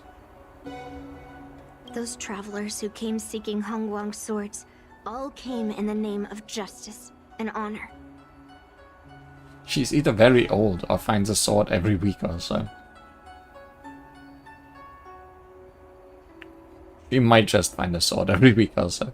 Most of those so-called great heroes were heartless killers. They are only called heroes because they won. Many of the cursed swords I've destroyed had honorable and grand names, too. A legendary sword and a butcher's knife are often just different ways of describing the same thing.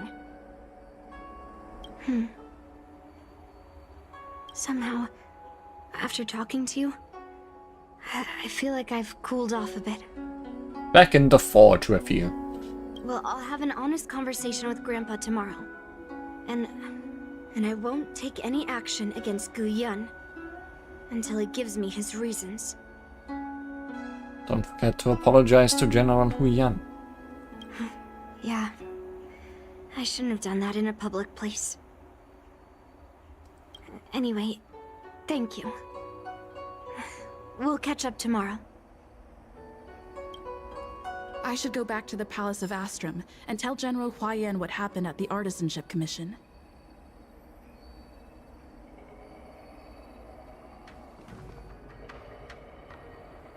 I see. My place is already taken now.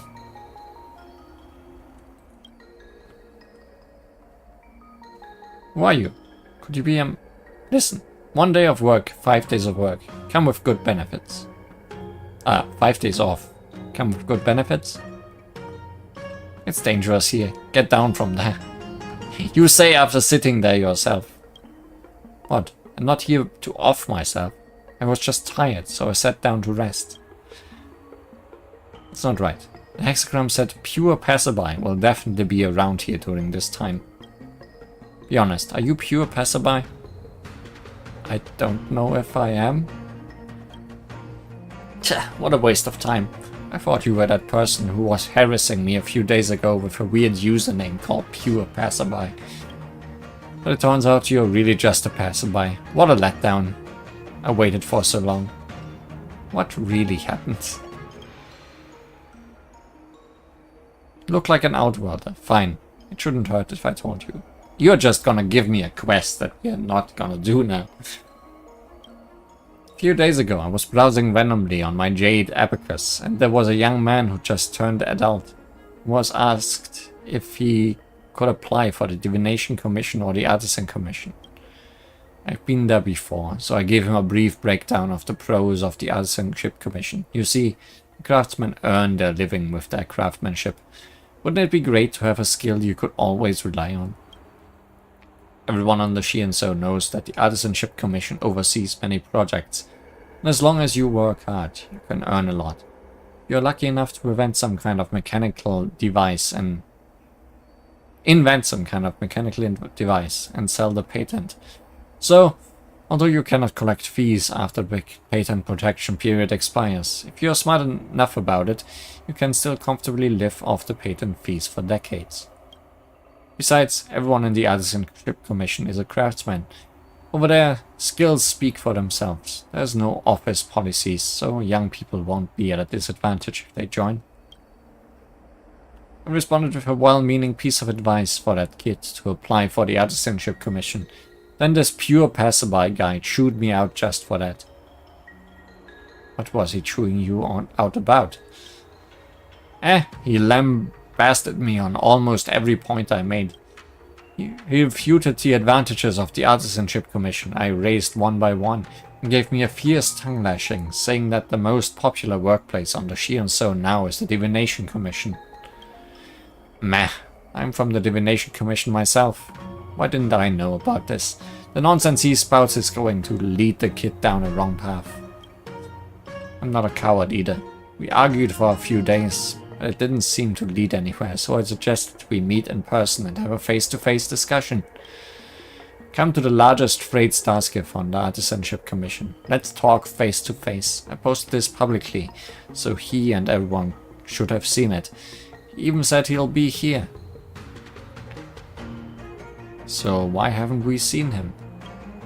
How would I know? I told him very clearly to meet at the largest freight starskiff in the Artisanship Commission. Isn't that here? Maybe this imposter is too scared to come. This imposter has so little integrity. He didn't even show up. Came all the way here in the early morning by starskiff. There have been so many visitors to the Artisanship Commission in the past few days. The dock has implemented an odd-even number restriction system. It's a good thing I came early. The odd-numbered lane is the busiest docking point in the Artisanship Commission. If I came any later, there wouldn't be any space left. So maybe they just didn't let him in? By the way, if you happen to come across someone who looks like this guy, please let me know. If it's really him, I'll prepare a small gift to thank you.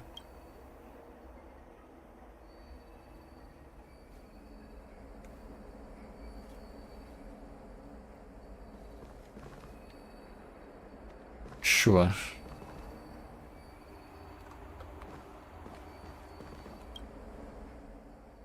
It's you again? How was it? Did you find the other guy's location?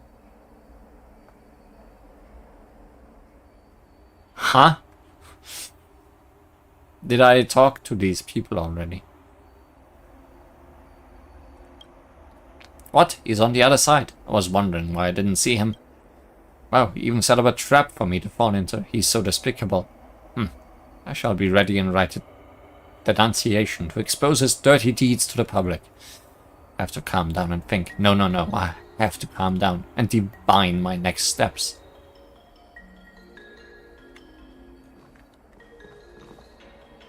Good luck with that, weirdo.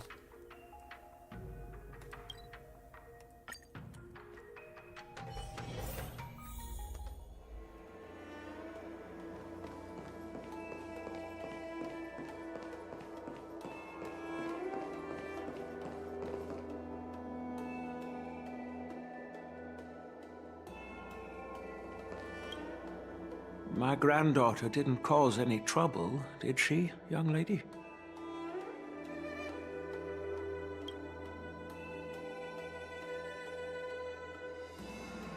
Sorry for all this trouble. Yun Li told you quite a bit. Now it's time for this old man to tell my side of the story. I was the one who stabbed her father. Han Guang was my beloved disciple. A rare genius not seen in the Pyrogyre Forge since Yingxing.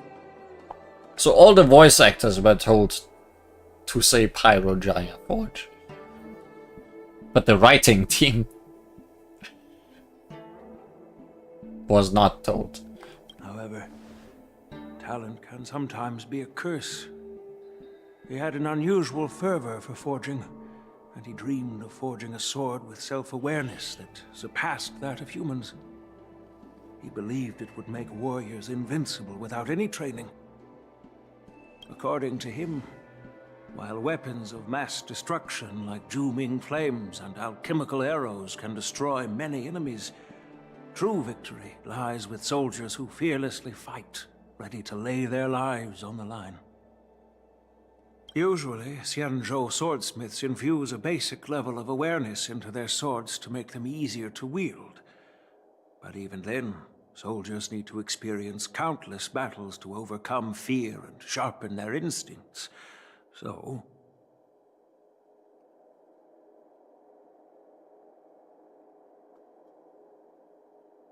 he thought of using Heliobite to impart combat experience. By infusing heliobi into swords, he managed to forge weapons that could grant their wielders strength and valor, and even make decisions for them. However, weapons are different from regular tools. They are meant to kill, plain and simple. After countless battles, all the anger, fear, and bloodlust are soaked up by the heliobi within the swords. The soldiers wielding them not only gain strength, but they also become consumed by the malice, turning them into puppets possessed by the swords. No matter how noble Hongguang's intentions were, those weapons, soaked in blood, turned into cursed swords eventually. Later, Outworlders got wind of what he was doing and encouraged him to keep forging cursed swords. They came up with all sorts of reasons, from taking back their kingdoms to slaying demons. And you know what happened next. That massacre took her parents' lives, and the lives of many craftsmen in the Pyrogyre Forge. Yun-Li managed to survive, but she couldn't escape the horrors of that day. That's why you didn't want her to see that sword. Yes. I don't want her to spend her whole life trapped under her father's shadow. She doesn't deserve to carry the weight of his mistakes. But she would have seen it at the end of the war dance anyway, when the winner, whether it is her or not, would have gotten the sword. Would it have been a better reveal then, to make her have an angry outburst there? Despite her vow to hunt down and wipe out all cursed swords, fulfilling that vow requires immense effort. Traversing the starry seas in search of the swords is like finding a needle in a haystack. She could go with us on the train. And to reclaim those swords, she has to duel the bloodthirsty wielders, teetering on the edge of life and death. She has taken back over 300 cursed swords, and has suffered the same number of fatal wounds. I took her in to give her a chance at a normal childhood, not to send her on a sword-hunting journey. Well, too bad. Even if she manages to melt down all the cursed swords one day, what will she do with her life after? It's probably gonna take her long enough that she can think about that when she gets to the last 10 or so.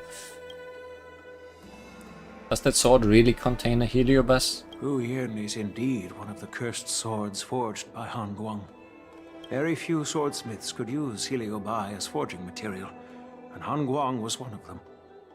His attempt came at a terrible cost. Yun-Li plans to talk to you tomorrow. I thought this sword could be an opportunity. I wanted to tell her that her father wasn't all evil, that even the man she resents so much managed to forge a true sword of heroes. Is it though? I also wanted to find a chance to tell her about the history and origin of this sword, but not during the ceremony. As you saw, it wasn't a good time. I've instructed the Artisanship Commission to keep the sword safe in the arsenal. If you have any doubts, feel free to ask the people involved.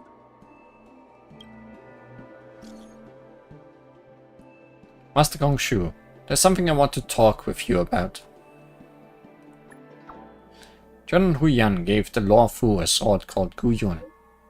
Don't you worry, General Hu Yan has already conferred his instructions. Right, I heard from my apprentices that a young lady with a sword barged into the Artisanship Commission. That's General Hu Yan's granddaughter, right? Is she here to chat or kidnap me? She will melt you down.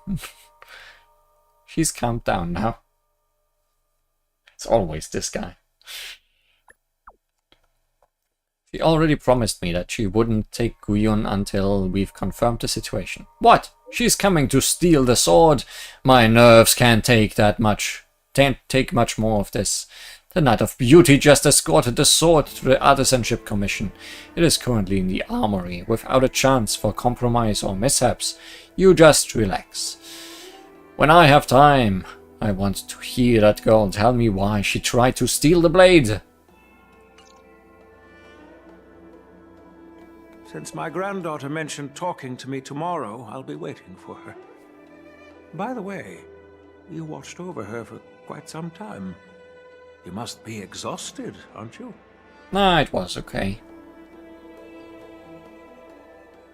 A pretty lady like her never gets tiring.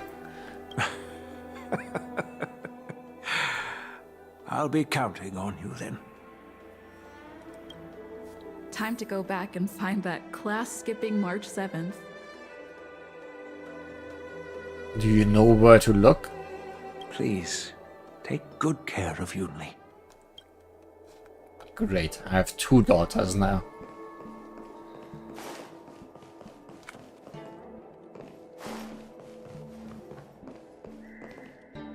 Is it just you that I brushed by? I guess.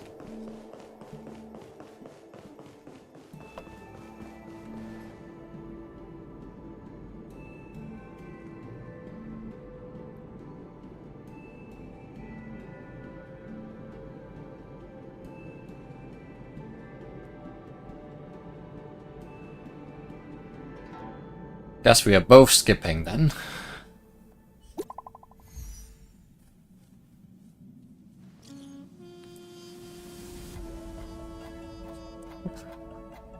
Why? Oh, no. I was wondering why the train was still on Penacony, but no, that's just the music I put on the train. You there, Lee? Are you able to cooperate with us for a bit? Care to come by the Artisanship Commission? What's the matter?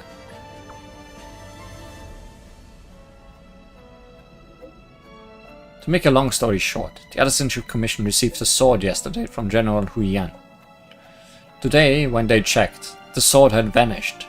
Anyway, the Realm Keeping Commission is officially conducting an investigation and is interrogating the relevant individual. I am suspecting Argenti for some reason. I told them to be careful. I even told Master Gongshu yesterday to keep careful watch on the sword. Does he know about the current situation? Yeah, he reported this case. Anyway, anyone who attended yesterday's ceremony and lacks a clear alibi will be considered a suspect. The craftsman also mentioned a young girl who broke into the Artisanship Commission with a sword in hand. She bears the bulk of the suspicion. Alright, enough chatter. I'll see you at the Artisanship Commission. It's totally Argenti. With some great heroic reason for why he's doing it. Like protecting the sword from Yunli.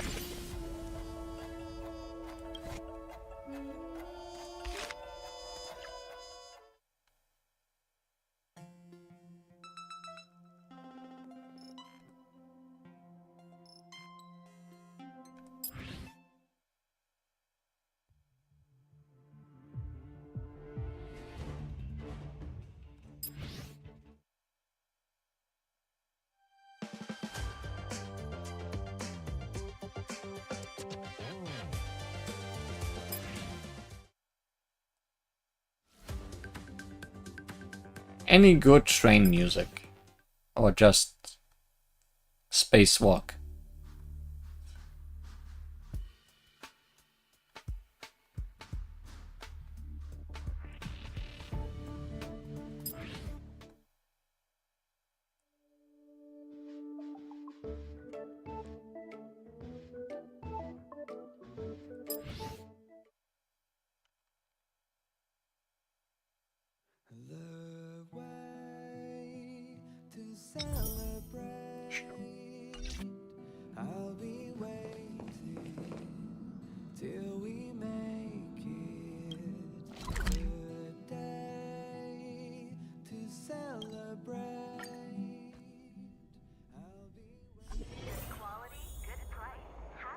Yunli will mask as a fern and distract that guy.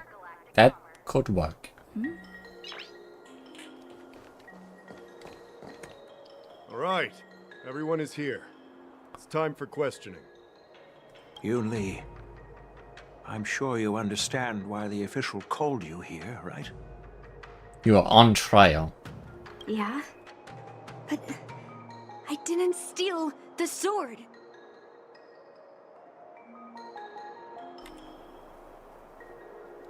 I can't really vouch for her. Yunli promised me she wouldn't steal the sword. Unfortunately, official Dahao didn't hear Yunli's promise. If we don't recover the sword, we will be breaking our promise to the Lawfu and betraying the delegation. We're counting on you to find the truth, official Dahao. Yes. It's my duty to thoroughly investigate the case. Even though Yunli is firm in her words, we can't just rely on her testimony. After everything, the sword still got stolen. They should have given it to me from the beginning. Yeah, I agree. In this case of Gu Yun's theft, everyone involved seems suspicious to some extent. Miss Yunli is the main suspect. Are we gonna have a debate about this?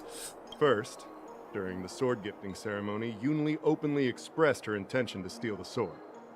She even mentioned it multiple times. After the ceremony, she broke into the Artisanship Commission and destroyed Arumatons in an attempt to get the sword. Am I right? That's true. The Realm Keeping Commission inspected the arsenal where Gu Yun was stored, and there were no signs of forced entry through the doors or windows. The only possible entrance or exit was a small window gap, just a few inches wide.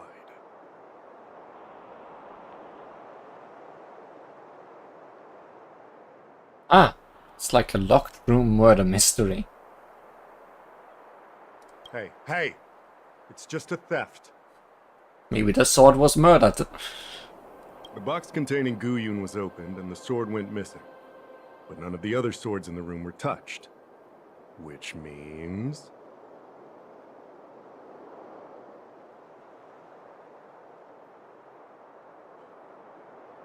The theft was planned in advance.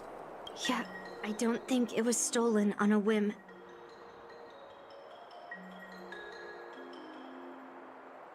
Exactly. The suspect had a clear motive and took only Gu Yun. The old guy, because he's the smallest, could have stolen the sword. An option. So, besides the ceremony participants, only the delegation members had access to the sword. Could it be that someone from the delegation stole the sword? In that case, why would they return it to the Xianzhou in the first place?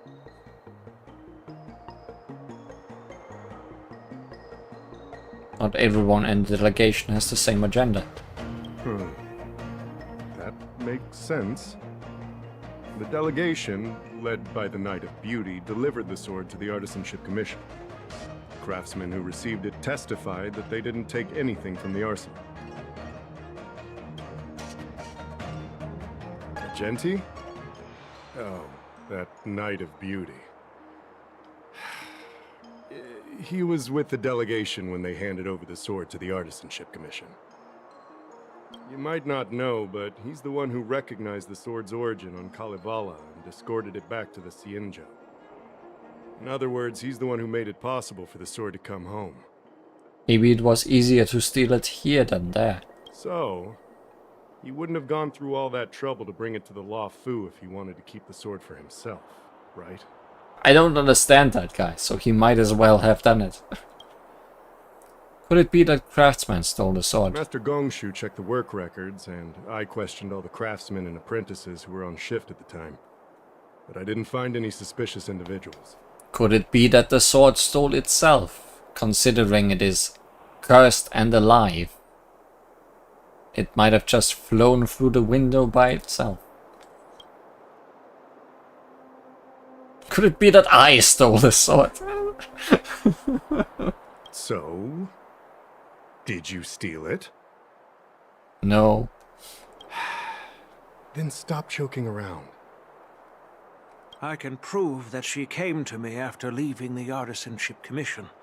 so she couldn't have stolen the sword. He... Put it simply, not everyone who's seen the sword has been to the Artisanship Commission.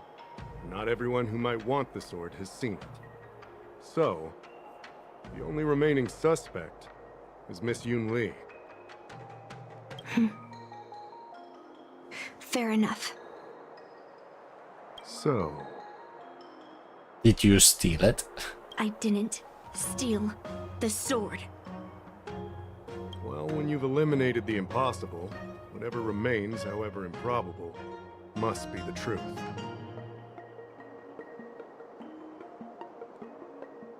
No, this isn't the only remaining possibility. If you want to prove me wrong, you better come up with some solid evidence.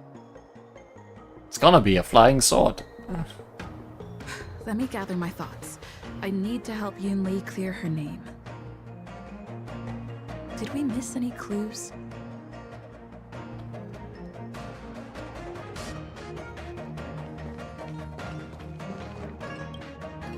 Who could have thought that the Mieka Kivesa would be stolen? And that the prime suspect is General Huayan's granddaughter? Regardless, we've accomplished our mission, and now it's the Xianzhou's problem. By the way, why did that girl call it a cursed sword? It's quite upsetting. Because the sword contains an evil spirit. That's enough, young lady. Let me get something straight. On Kalevala, this sword has always been highly revered. The first master of the Mieka Kivesa slew countless demons and then passed it down to a line of wise monarchs. The monarchs would heed the guidance of the hero spirits within the sword and gain insight into defeating their enemies.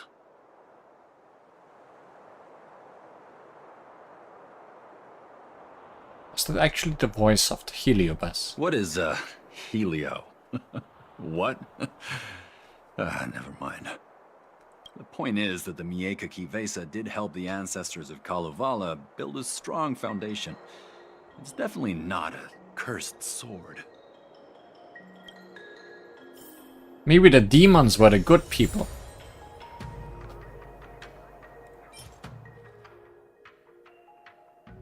A Kalevalan envoy in charge of diplomatic affairs. He led the delegation to return the ancient sword, Gu Yun, to the Xianzhou. Though Yun Li calls it a cursed sword, Pao firmly believes Gu Yun to be the sword of a hero, as told in the legends from his home.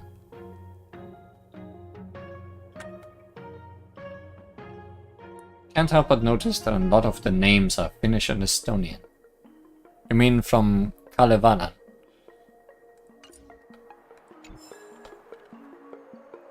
So Pavo and the sword's name, I'm assuming. I don't want to make things difficult for official Dahao. Let's do this his way and prove my innocence. If I can find that cursed sword, I can prove my innocence right away.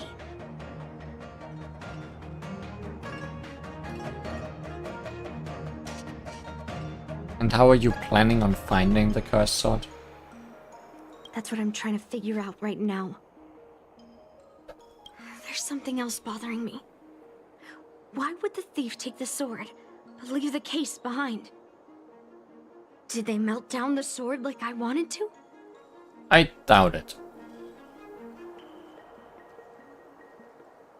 Is it really that strange? I mean, carrying around the sword like that would be pretty conspicuous. Wouldn't a thief prefer to take the case as well?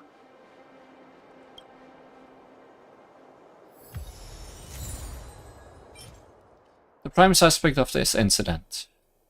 She swore to completely melt every one of the cursed swords forged by her father, including Gu Yun.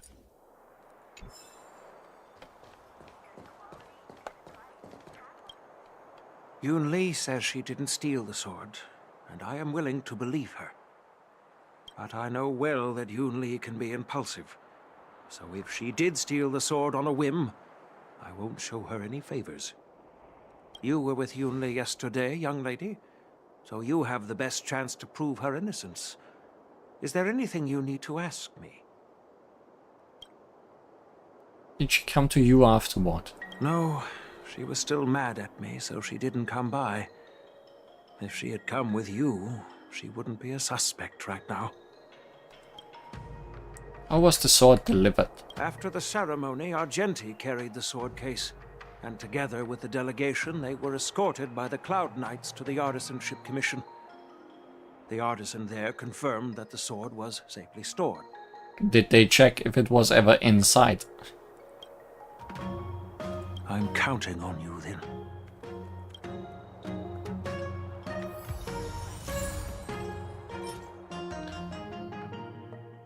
Journal of the Xianzhou Zhuming and Yun Li's grandfather. Yun Li had intended to talk to her grandfather about Gu Yun today.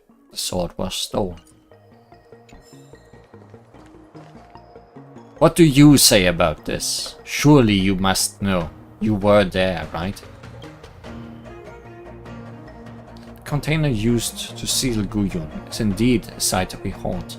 Its beauty is radiant. Perhaps it was this very beauty that has drawn unwanted attention. Regardless, as one of the few pieces of physical evidence left at the scene, it just might hold traces of the thief.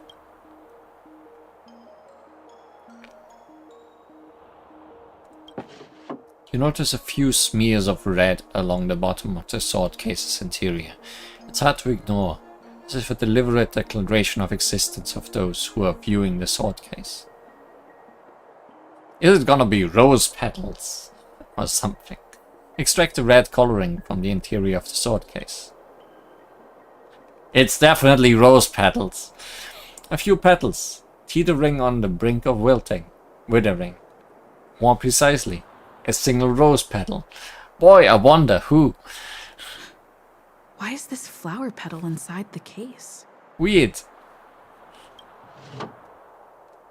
Sword case exterior. The sword case, masterfully adorned with metal wire inlays, faces the pattern of lotus flowers, subtly proclaiming its origin from the illustrious Xianzhou Zhuming. The lock mechanism nestled within the case remains intact, bearing no marks of external force or tampering. So, the thief took the sword from the case without picking the lock?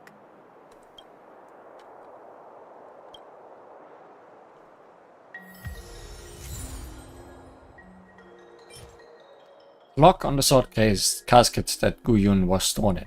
Given its intact lock, the thief either had the key to that casket or it was never locked to begin with.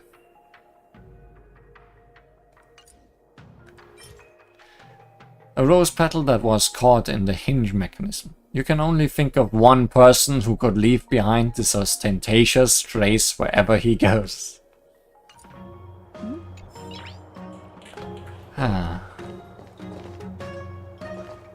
Totally the old guy. He has roses under his head. Must be. Yes, I received your message yesterday and went to the arsenal to check on it. I'm glad that we get to hear your voice acting, if just a little bit. But when I went back this morning, all that was left was the case. I don't know anything else, so asking more questions won't help, I'm afraid. However, as the Master Artisan of the Artisanship Commission, I've got to clarify something.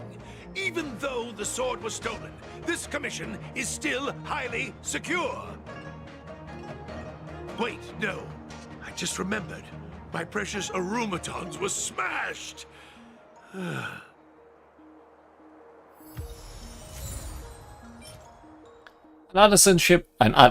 artisan from the Artisanship Commission and the craftsman responsible for repairing Gu Yun. He checked on how Gu Yun was stored after you reminded him to keep the sword safe. Gu Yun was yet to be stolen at that time.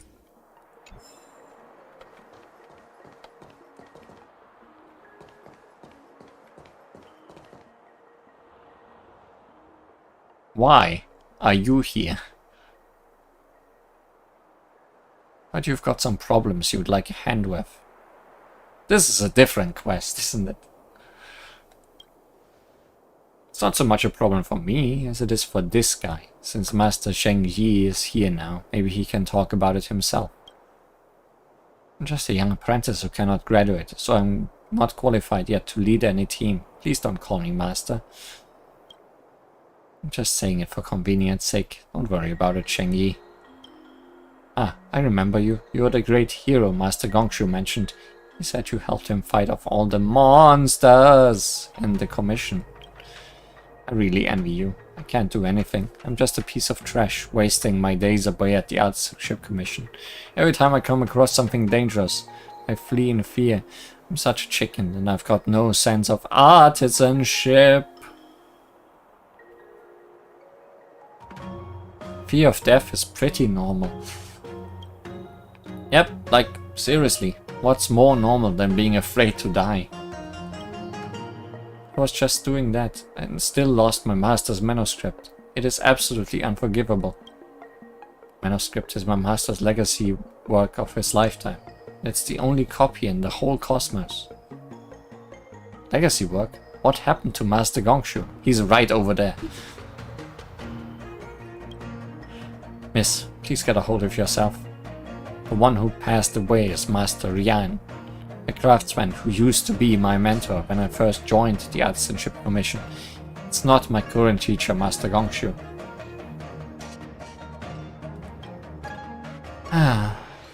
My master's manuscript should have gone down in Shianzhou history, but I was too busy saving my own skin and didn't take it out with me. I really am utterly useless.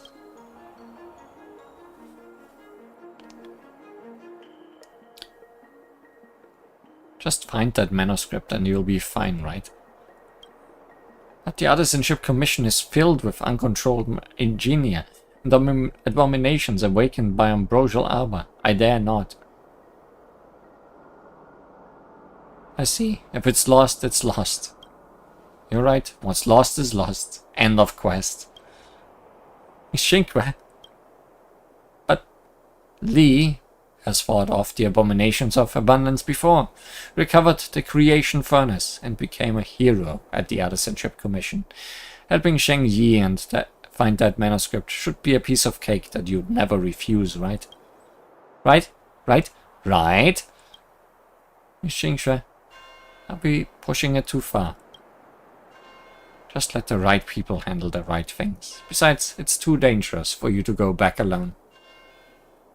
I'm out. Ask someone else to help. Hey, let's talk this out instead of throwing in the towel, okay? Not unless Xingxue comes with me. Hey Xingxue, I'm begging you. Well, so much for my lazy day plans. Anyway, got any leads on the manuscript? Those manuscript things all seem identical to me. After Master Rian passed, his manuscripts were packed away by the Artisanship Commission. It should be placed in the Sapientia Academy. My master's dream was to create a starskiff that nobody's ever seen before. There should be words like starskiff design, keel structure, starskiff engine on this manuscript. That's enough for us. If we keep using more of these fancy words, we ain't gonna understand anything. Let's just head out, Lee. A teacher and a friend. New mission. How about not right now, Qingxi? How about not right now? If you found any clues, feel free to tell everyone. I'm 100% sure Yun Li didn't steal the sword. Thank you. But I'm not sure if I can convince Mr. Da how. 100% sure. Fine. Let me go through my reasoning again, and you can interrupt if anything feels off. Debate. Yes! Throughout the entire incident, there was only one suspect who broke into the Artisanship Commission, and that was Miss Yun Li. Your statement isn't quite accurate. Argenti, the delegation members, and even me, we were all at the Artisanship Commission at some point. True. But they all left after delivering the sword. And the craftsman overseeing the handover confirmed that they couldn't have left with the sword. We looked into it as well. Before Guyun was handed over, the Psy crane at the entrance of the Artisanship Commission captured you leaving. But there's no record of Miss Yun Li leaving. Why would I dare leave through the main entrance after smashing the Arumatons? Throughout the entire incident, there was only one suspect who broke into the Artisanship Commission, and that was Miss Yun Li.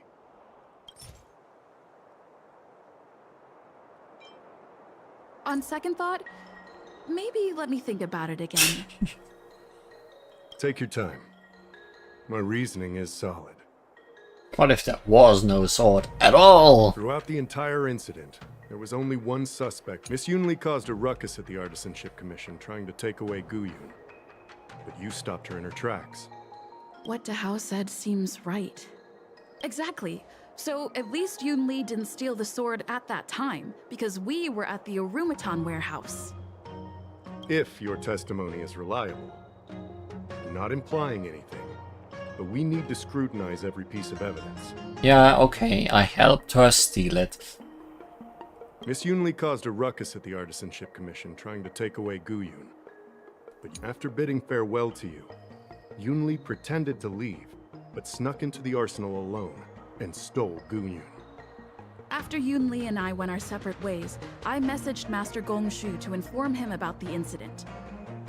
And much later, Master Gongshu told me the sword was confirmed safe. So up until that point, Yun Li couldn't have stolen it.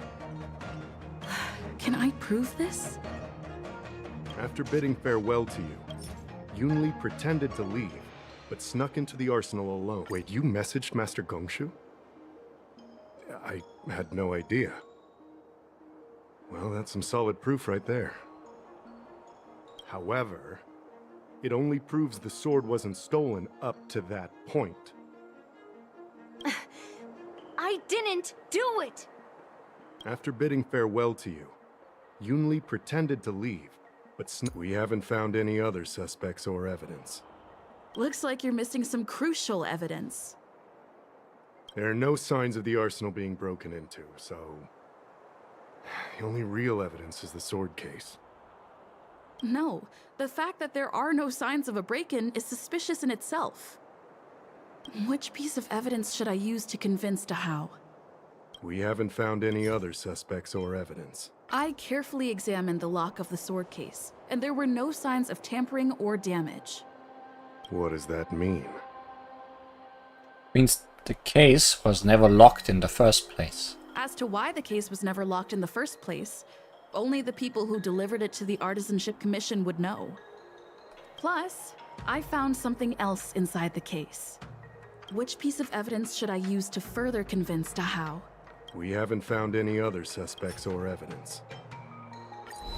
I found this in the crevice at the bottom of the case. A rose petal? Huh. I must have missed it during the search. But why was there a petal inside the case? How could you miss that if you looked inside the case? It's huge. I don't know. But I do know that wherever that Knight of Beauty goes, he always leaves behind a trail of rose petals that's almost impossible to clean up. He's a mess, okay? My thoughts are a mess. Let me sort them out. Where is Agenti? The sword case was never locked, which is evidence that only someone who delivered the sword could have done that. And the rose petal was probably left behind by that Knight of Beauty. It's stuck to the lid? Yeah, okay, that could be. But then he would have seen it on the lid. But how did he manage to take the sword from the Artisanship Commission? Why did he steal it after returning it here? And why would he leave that petal in the case? I don't think that last point is something he did intentionally. How am I supposed to know? Ask Agenti, not me. I know. Guyun flew out of the case on its own. The Knight of Beauty only unlocked the box to aid its escape. Hey, the thing I said for... No, the first thing I said is that Agenti stole it, and the second thing I said is that it escaped through the window by itself. Don't be ridiculous. How can a sword escape from a case on its own?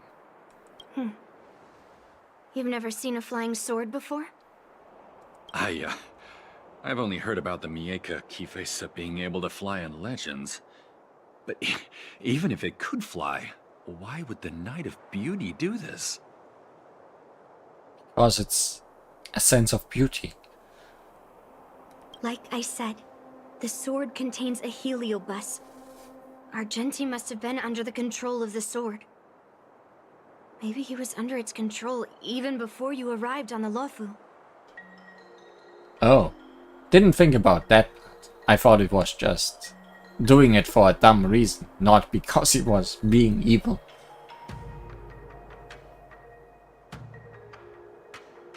Official Dahao, where can we find that knight? More Finnish? What word?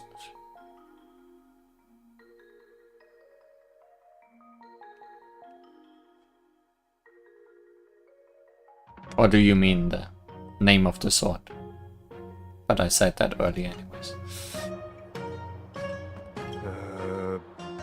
Let me see. The docking location of Argenti's ship. The one and only. Let's go. We've got to find Argenti before that sword completely takes over his mind. The one and only.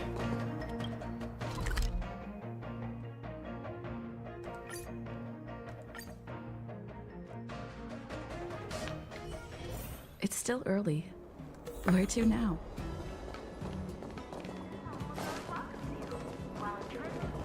Success and failure.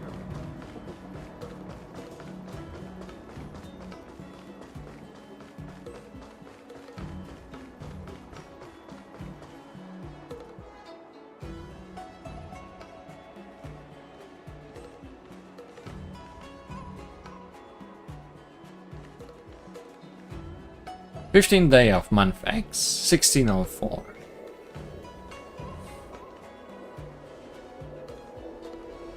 I've been waiting for you here for quite a while. Oh, Mieka Kivesa translates to the sword in the stone. I was wondering if we were referencing Arthurian legends.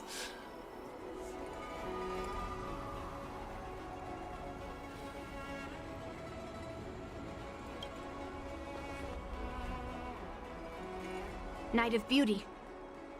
You're the one who stole Guyun, right? Hand it over. You have no idea how dangerous that cursed sword is.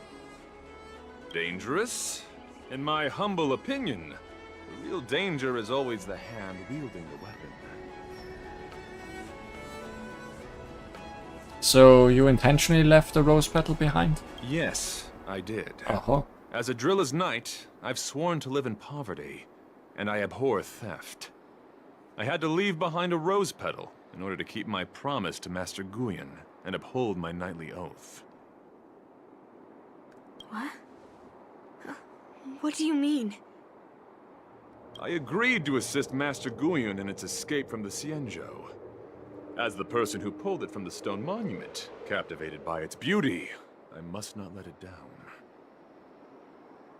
I couldn't stay in the arsenal to convince the craftsmen, nor did I want to take the sword like a thief.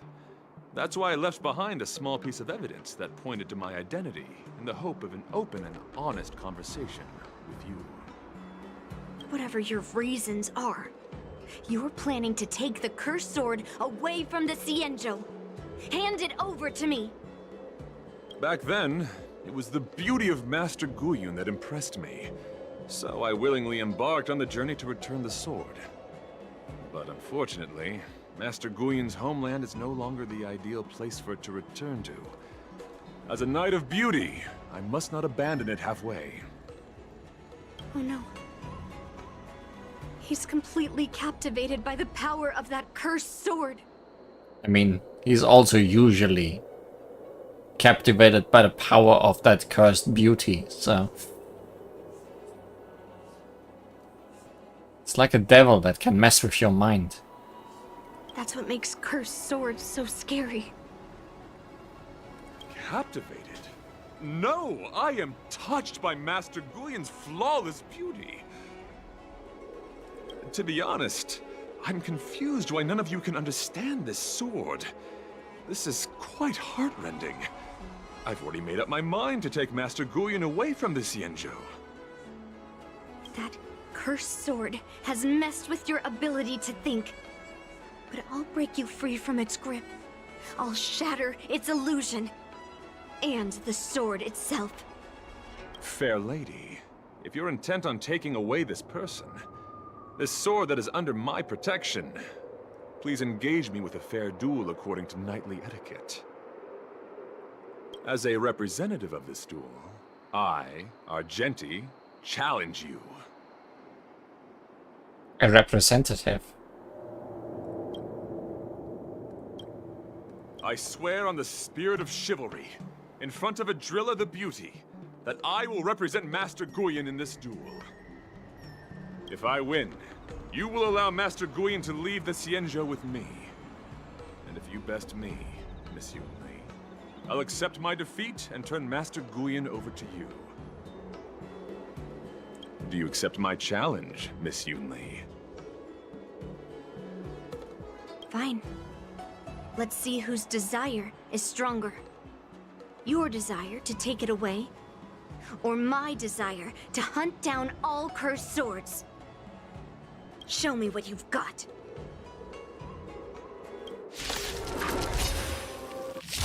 You're not going to use Guyon to fight for victory? Well, I know a thing or two about swordplay. In a proper duel like this, a knight should rely on the skills he's honed day and night. I mean, you're a real weirdo. you're not using the sword and we are not using Yunli, so I guess it's only fair.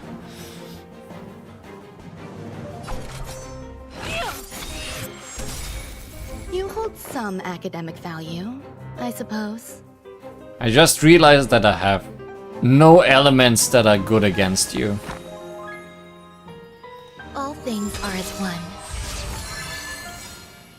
By the order of the Ten Lords, execute the Marastruck!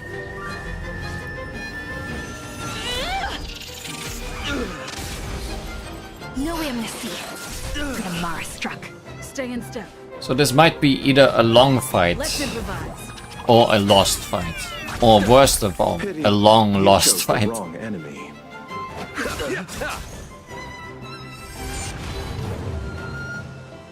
Let the duel commence. My gallant friend, put forth all your might. Catch up.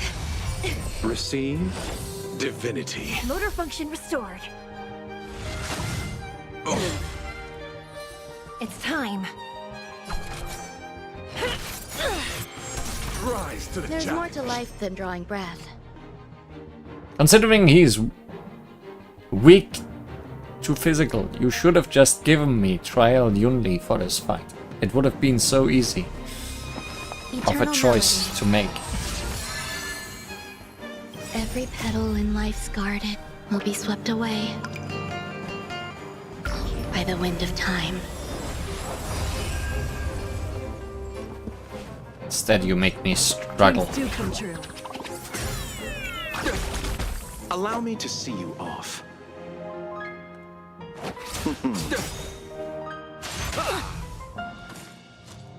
Confess. Stay away. I'm not even gonna use the ultimate that will heal me. There's no use. I underestimated you. You hold some academic value. You'll do. Bear witness. Order.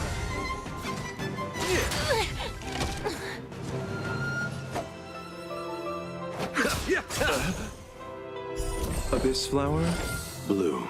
So this is the warmth of life. That which is seized must be repaid. Obviously, he's gonna do the healing by himself because he's a good healer.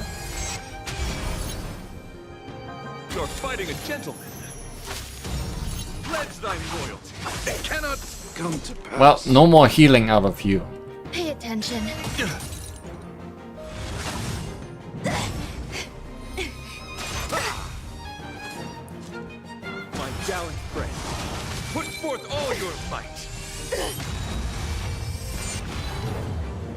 Like, this team has been very good with me so far. But Agenti is like the one thing There's more to life than drawing breath. You'll do. where this does not work. Let the duel commence. Still unanswered.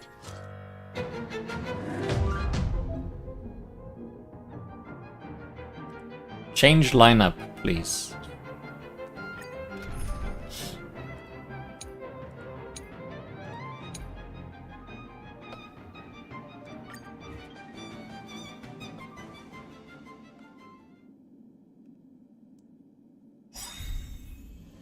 You're not going to use Guyen to fight for victory? Well, I know a thing or two about swordplay. In a proper duel like this, a knight should rely on the skills he's honed day and night. You're a real weirdo. Target sighted. All units on alert. Also interesting. Boss music actually drowns out her singing.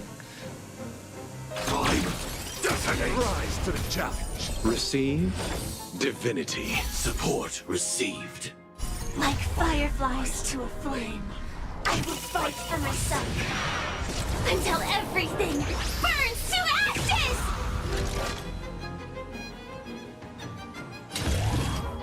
Live to fight! Fight you live! Rise to the challenge. Pity, you chose the wrong enemy. You'll pay for this. The time is now. Lend me your strength. This is more than a battle. I shall set the seas Rise to the challenge. Firefly, type 4, in position. Live to fight!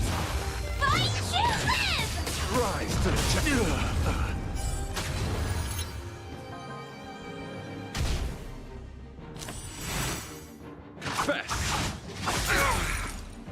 My gallant friend, put forth all your Attack detected! Major, allow me to see you off. This Eternal battle is sleep unavoidable. is not the end. The dead will return. Rise to the challenge. That which is seized must be repaid. The time is now. Lend me your strength.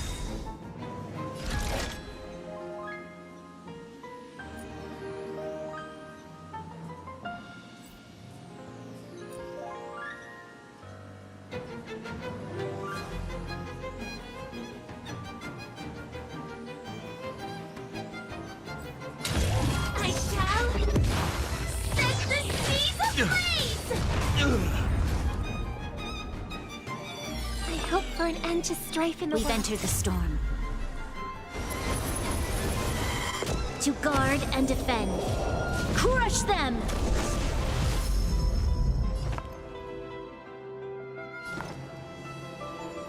The harmony will soon play in unison.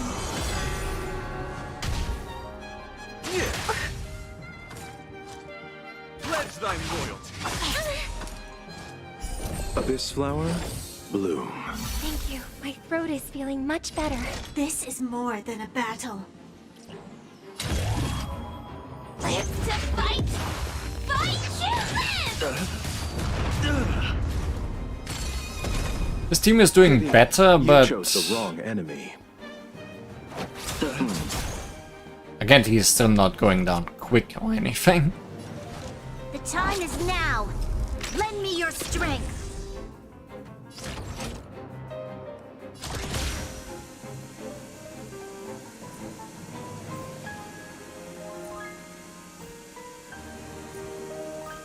Time detonate. Bear witness. To order. Ha!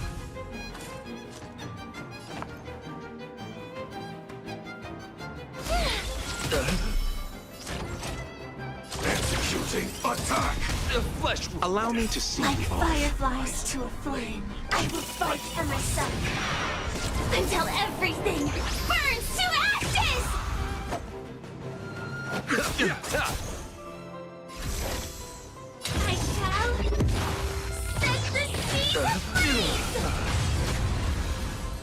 Well, halfway done. Behold, this symbol of pure beauty. You're fighting a gentleman. The time is now. Lend me your strength. Live to fight! Fight to live!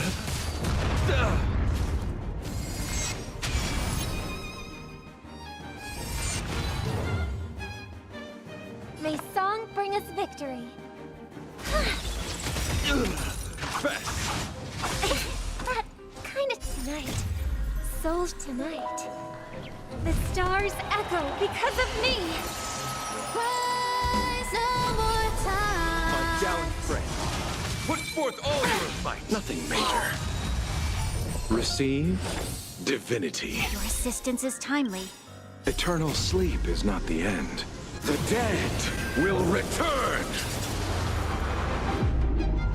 A flesh wound. That which is A seized flesh must be wound. repaid. Simply that. Rise to the challenge.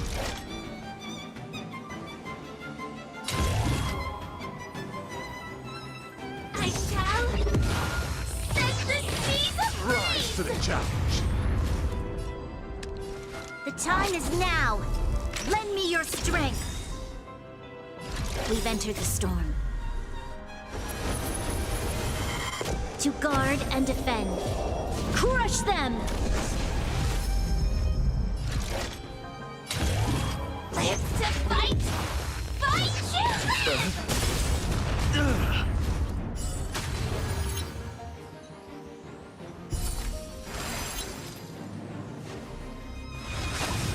Underestimated you. Merciful! I shall set the seas ablaze! Time to settle your accounts. Actually, that second life bar is going down quite a lot faster. My gallant friend, put forth all your Troublesome. And that, thankfully, did barely Time is nothing. now. Lend me your strength. Live to fight! Fight to live! Rise to the challenge. 1%. 0%. For chivalry.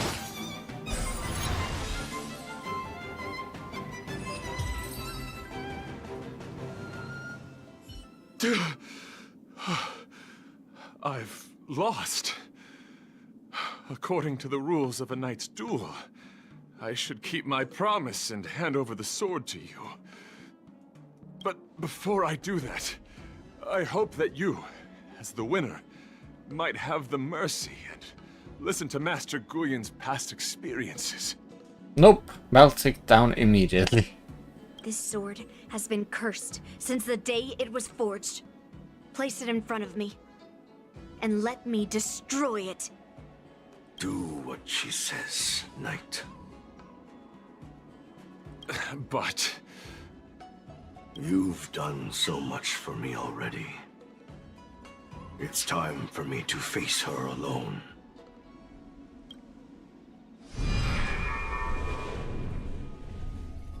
I'm weary of fighting. I just want to share my past with you. To explain why I wanted to escape. Well, let's hear the sword out, I guess. After that, I'll leave my destiny in your hands. Are you afraid to witness my past, little girl? So many moving swords today. It's just a theme on the Shiensa. Afraid? Well, you do have a different aura from other cursed swords. But you're just trying to use my curiosity to lure me in. Well, you know best that a single touch won't snatch away anyone's sanity. Just be careful, Yunli. Fine. Show me your past.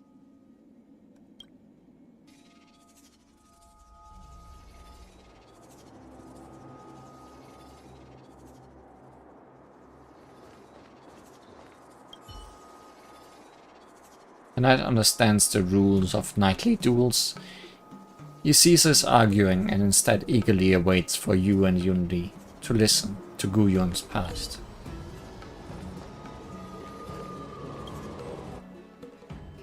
It's already impossible to contact the main Cloud Knight forces. What awaits me will be a long and lonely war. Follow me.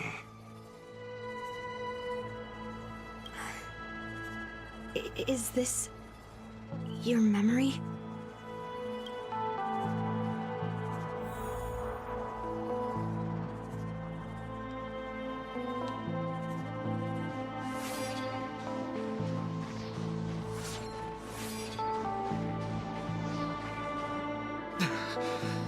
It's so cold here. I didn't feel it when I was in the thick of battle, but now it's freezing me to the bone. It's wolves again.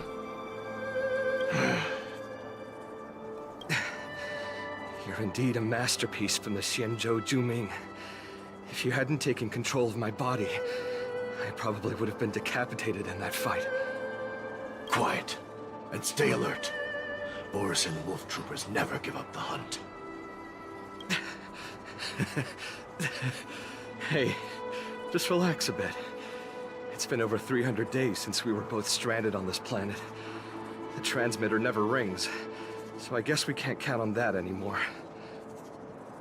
The people on this planet still use beasts to pull their carts. Obviously, there's no way they can help us fix the star skiff.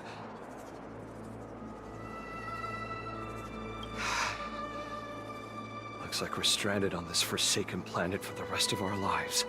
Looks like Finland, alright. I mean, this map is from Jarilo 6. The rest of the Xianzhou native's life could be terribly long. Are you feeling any desperation? All by yourself in this hostile world? Yeah, a bit. Perhaps. When things get too rough for you to handle, just leave everything to me.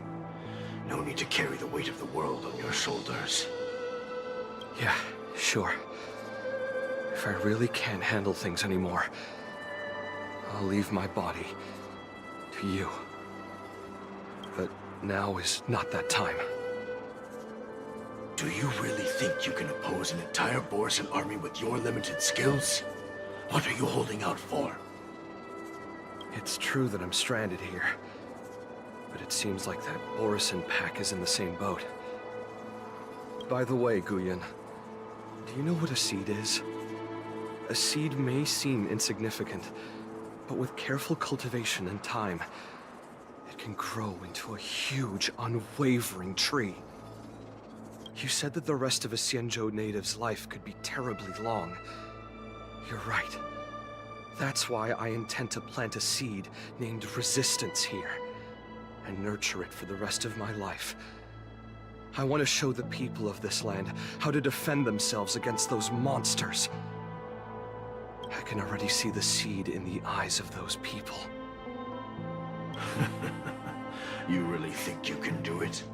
Why not just give me control, and we can revel in the bloodbath together? Sounding quite like a cursed sword to me. What was the memory I just saw? It was a memory of me and a Cloud Knight, stranded on an unfamiliar planet. We crash-landed on a planet occupied by Borisan. Just the two of us. I can feel that it was a lonely war.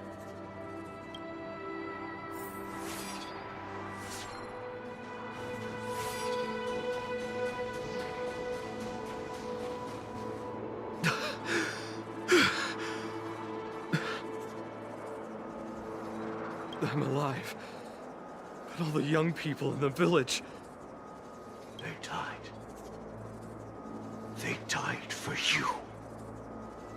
They died because of your big promises. promising them a life free from the Borisin. I tasted their despair before death. They didn't see it coming, and neither will you. We can't stay here. Let's move on to the next village. And kill those two. Why? What's the point? You and your sorry excuse for an army have been fighting for over 3 decades, and you haven't won a single battle.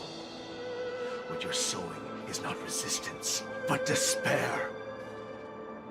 This world is hopeless. It's completely infested with packs of Borisin.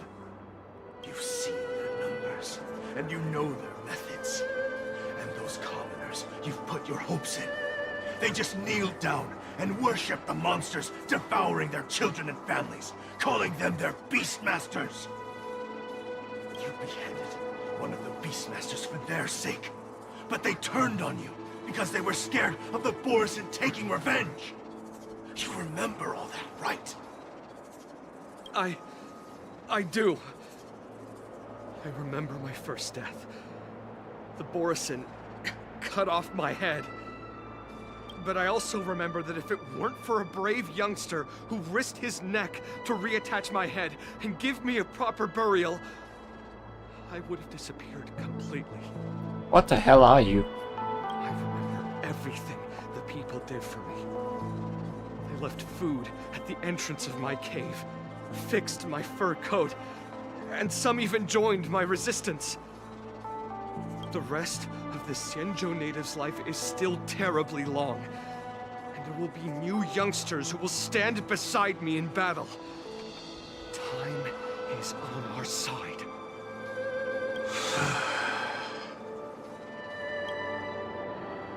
You said it was a lonely war.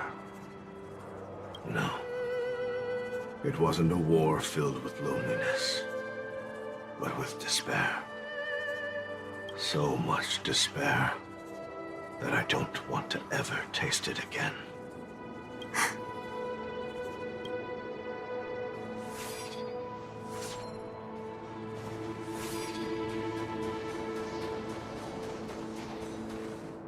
I'm leaving. Where are you going, Your Highness? I'm returning to my homeland. A distant place beyond the sky. I'm not coming back. But what should we do with you gone? What if those wolf demons show up again? They won't, my child. You've wiped out the last of them. But before I go, I need you to do one thing for me. Even though the wolf demons are gone, new monsters will appear in this world. Soon, a demon will appear, donning golden branches and knowing only bloodshed. However, fear not, my children. I'm entrusting you with this sword that's been with me in countless battles. Use the skills I've taught you over the years, and you'll surely defeat that last demon. But that's not all. I need you to construct a stone monument for me. It must be large and sturdy enough to seal the remains of that demon forever. This is a debt you owe me, and you must fulfill it. Do you understand? You lied to them. And you lied to me, too. Oh? You promised that you'd give your body to me when you couldn't handle things anymore.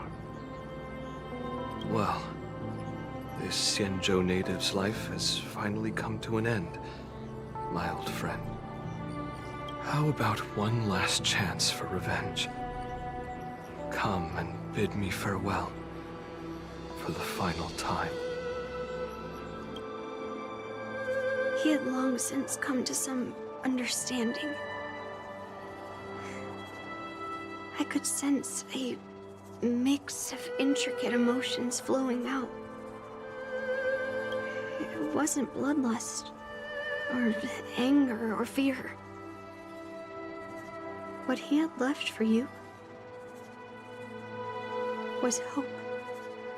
They've learned how to fight monsters. But there's still one last monster lingering in the world. Kill it, my old friend. He left me there without ever looking back.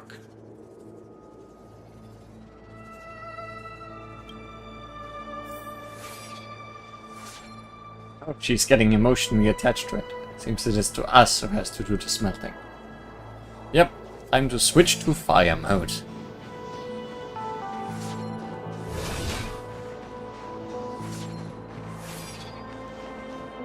Thank you, my old friend.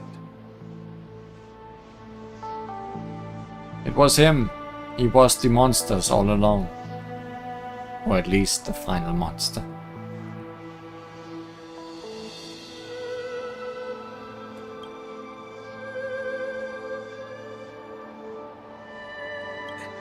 Heliobi can taste human emotions. How do my emotions taste? My old friend.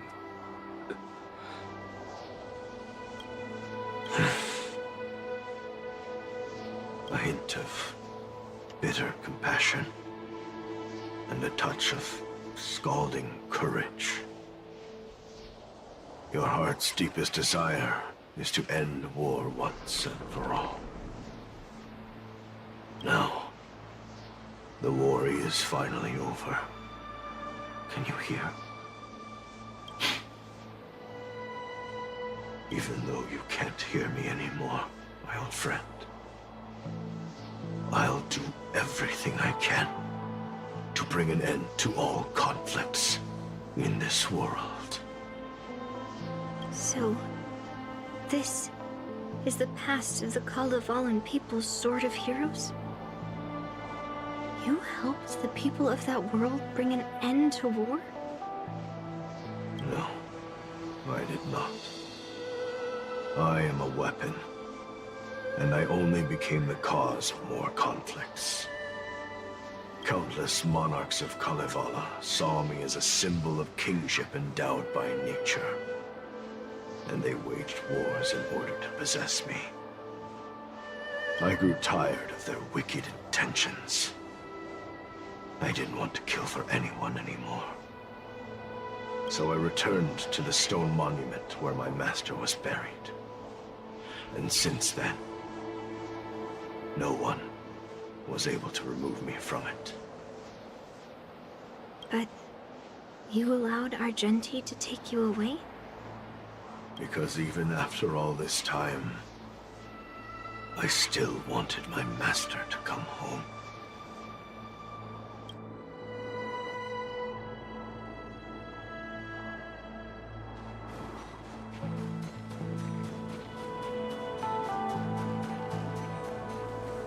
During the sword gifting ceremony, I felt anguish when I learned that I would be handed over to the most skilled swordmaster and once again become a tool for killing. My master had engraved his deepest desire into my blade. End war. As a weapon, my purpose was predetermined from the start. I had to become a deadly sword that would relentlessly hack and kill. But once I fulfilled my mission, would I have the right to choose my own destiny like he did? So, I asked the Knight of Beauty to help me break free from this never-ending cycle of bloodshed. These thousands of years have naturally turned into memories of mine. I think I understand the beauty the Knight was talking about now.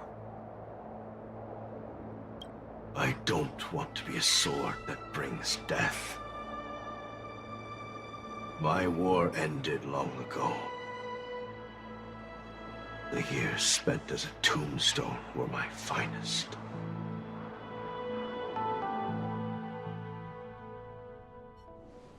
I've told you everything about my experience with Master Guyan on Kalevala. And now, I'm sure that Miss Yun Li is as moved by the sword's flawless beauty as I was back then. Go smelt it down. Even though I had heard the legends of this sword from the delegation, delving into its memories was still fascinating. Yun Li, I trust Guyan's experiences have changed your mind.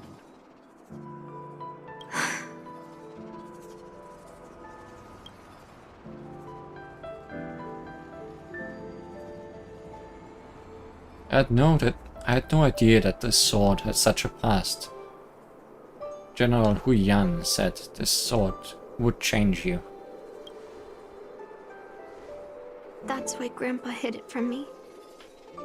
So I wouldn't make a hasty decision.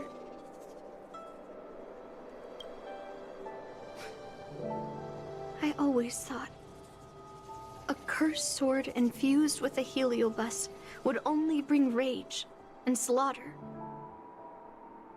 I never thought someone could leave behind the desire to end war, and even change the nature of the cursed sword. My position was too extreme. Guyan is truly a sword of heroes.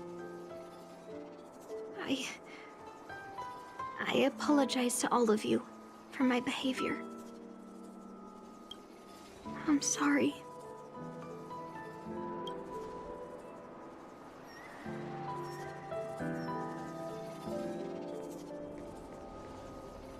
Now that we've proven Miss Yun Li's innocence and found the sword, should we now return it to the arsenal? No. I'm still going to melt down this sword.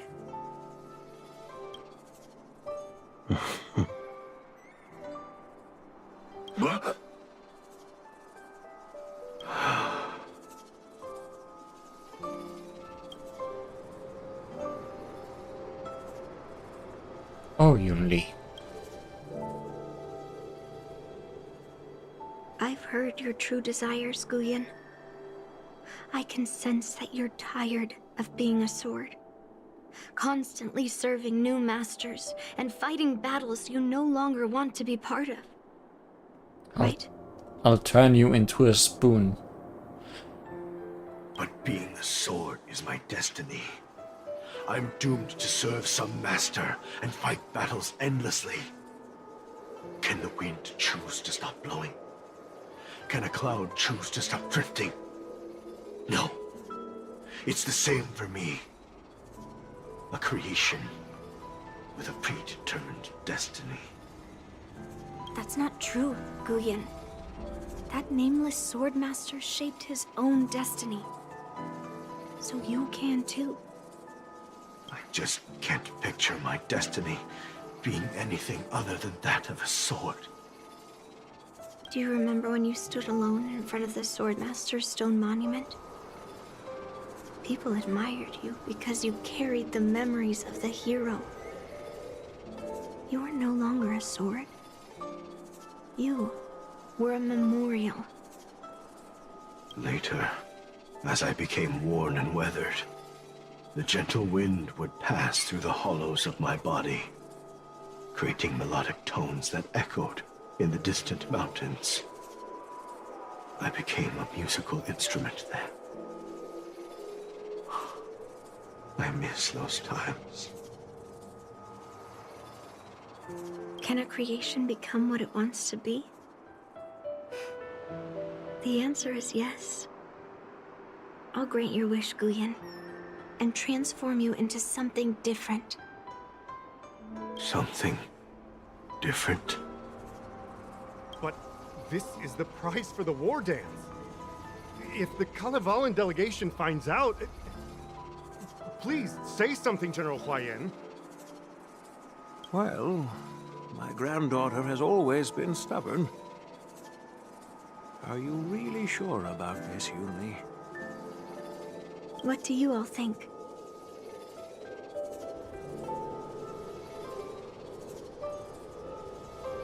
You might as well ask Guyun's opinion. Fulfilling Master Guyun's wishes is the reason I came to the Xianzhou. With the driller's blessing, you could turn Master Guyun into a plow. But as long as it fulfills his wish to end war, I support it fully. Oh hey, the title. Then, I'll leave it to you, Yunli.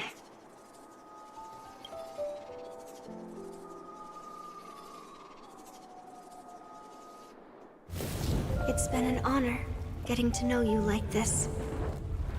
The honor is mine.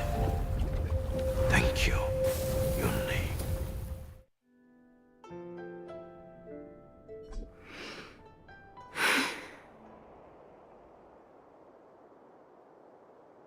Why the long face, my child? Are you feeling regret, perhaps? You were completely determined when melting down the sword, so why the sudden change of heart? Grandpa, I melted down the prize for the war dance. How are you going to explain this to the Lawfu? The prize was always the box, where the winner can store their own sword with which they won the competition, obviously. Oh? Am I hearing right? This little girl is worried about her grandpa. Didn't see that coming. If only I'd talked to you from the beginning, Grandpa. Maybe things wouldn't have escalated like this. But at least Guyun got what it wanted. I have no regrets there. When it comes to swords, you and your father are cut from the same cloth. So, are you planning to continue melting down the rest of Hongguang's swords? Yeah. Guyun is unique. But the other cursed swords are still too dangerous for anyone to handle.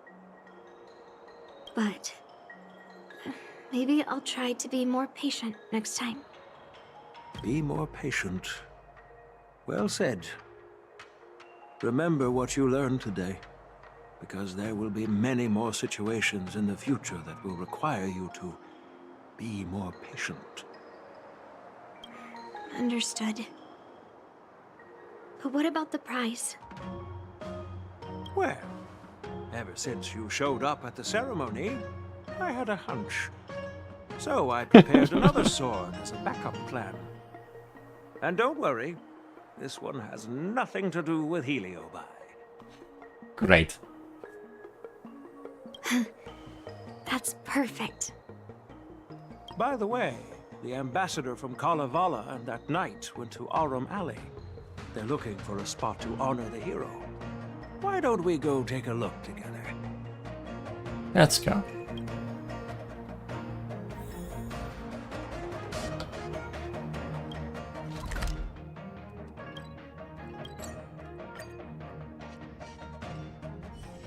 Always gotta go to Aurum Alley to end quests.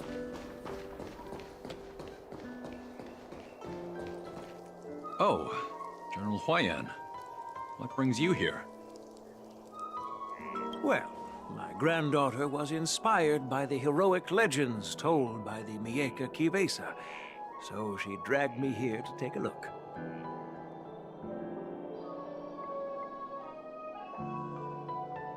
What's this golden sapling? I come from a long line of Kalevalan monument keepers. For generations, my family has guarded the stone monument left behind by the nameless hero. Over the centuries, a golden tree sprouted from under the monument, and its branches have never withered. We Kalevalans see it as proof of the hero's existence. Before leaving Kalevala, I took a branch from that golden tree, hoping to plant it here to represent the hero returning to his homeland. That sounds good. We Xianzhou people don't make coffins or set up memorials. So I'm sure he would be happy to rest here where life is bustling. The hero had asked our ancestors to carve something into the monument, so I made a copy of it too. While the inscription is pretty worn with age, perhaps you can still make out some of it. I have drifted far from my homeland and am on the brink of death. Yet, I take solace in having honorably fulfilled my duties. Should you feel compassion for me, kind traveler, please take a handful of soil hence and bring it back to the Lawfu. Mr. Pavo, I wonder if that hero ever left a name in your history. I apologize, but the hero's epic battles happened long ago, and he did not leave any name for us to call him. But in our mythology, he came from the heavens, and so we call him the Cloud Knight. How fitting. What a coincidence. Welcome home, Cloud Knight. Now, you can also rest here, Guyen.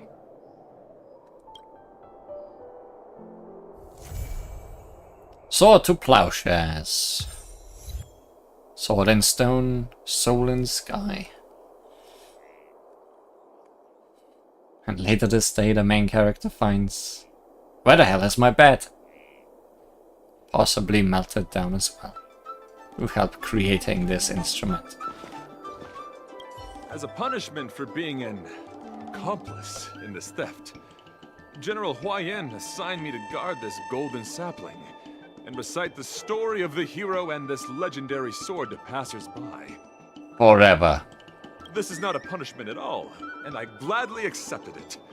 Spreading the message of beauty to the Xianzhou residents is exactly what I desire. However, I plan to leave the Xianzhou soon and continue my travels. May our paths cross again in the vast cosmos, my dear friend. As vast as this cosmos is, we keep meeting. Please stop meeting. It's never good when we meet. Now that my mission is accomplished, the delegation will be leaving the Xianzhou Lawfu soon. But of course, the experiences here will become an epilogue to the hero stories. This golden sapling will become a part of the everyday scenery of the Xianzhou. I believe it's what he would have wanted. And he disappeared.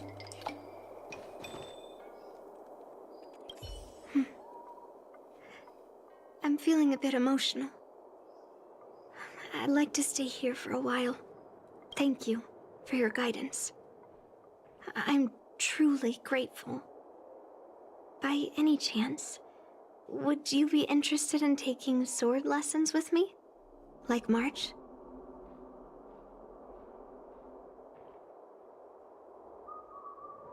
Maybe not.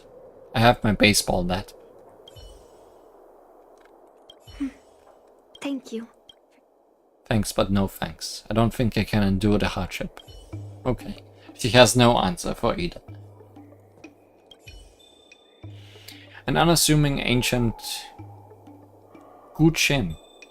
Its body and strings appear to be crafted from a unique kind of metal. Even without a human's touch, it occasionally bursts out notes, as if humming an untuned melody for someone unseen. And that's the end of that.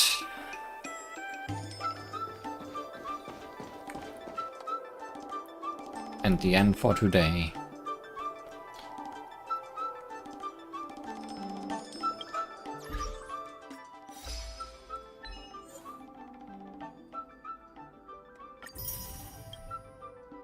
And the end for at least this half of this version of the game.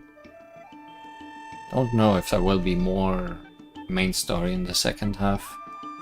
Or anything. I guess we'll find out relatively soon. How long is Yundi's gacha still here?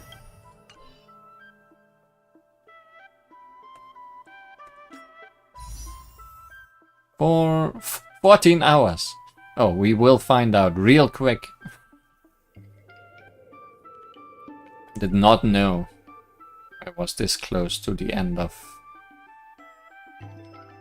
part 1 of this version. That also means I should be doing... Yes, these. Well, it's a good chance to show off how Yunli works. We got to play a little bit as her in the main story. But I don't think we actually had full control of her. Yunli automatically triggers blast counter when attacked. Possesses a powerful counter ability that can be activated manually. She is a physical destruction character.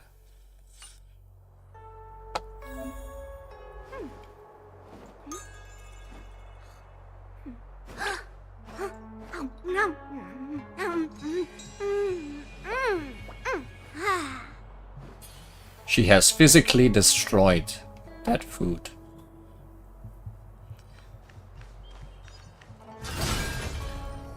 She wields a giant blade that may be yet more giant later.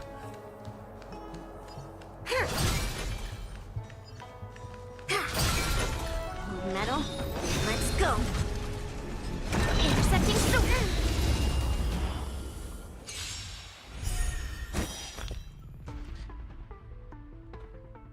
Yunli! Basic attack. Gale Spin Somersault. Deals minor physical damage to a single enemy.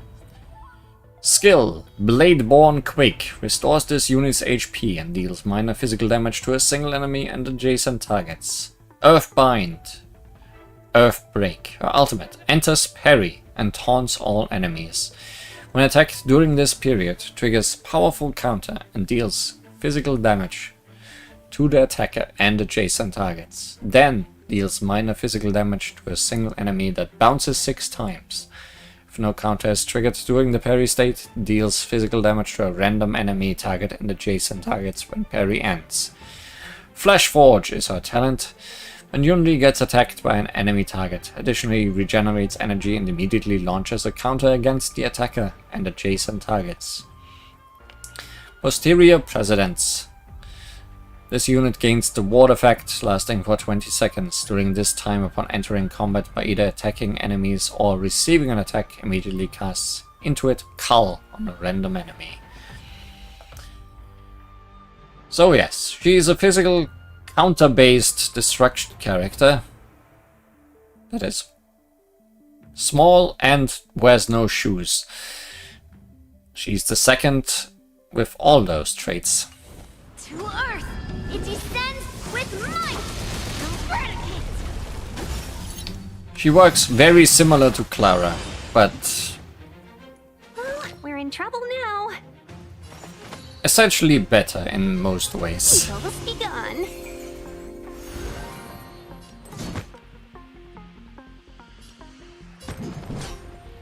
Pulverizing sword strike! Enemy attacks in the next turn. Use ultimate now, so that a powerful counter can be launched upon it upon being attacked. I'll melt it all down.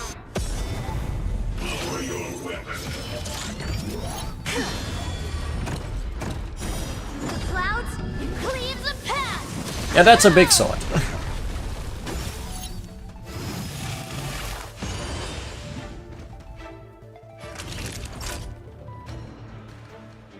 You're in bad shape. Customers are always welcome. All the best!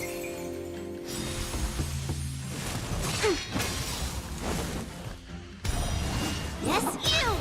1,000 wonders to raise your spirits! Good omens! Fight us one! The outcome lies within the self, not the sword. Rock-shattering slash!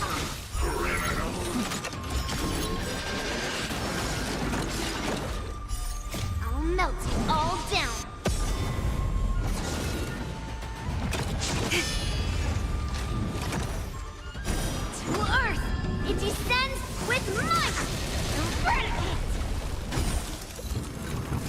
Misandao.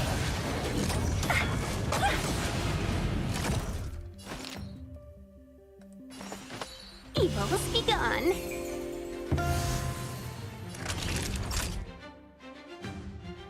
Nap time.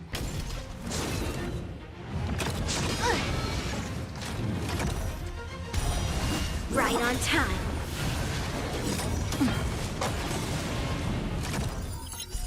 I'll melt it all down.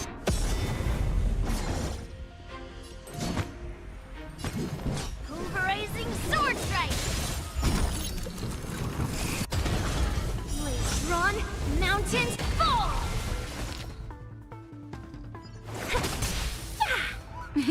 Time for a shot. Here comes the medicine. Better late than never. Chill out. Commencing pacification.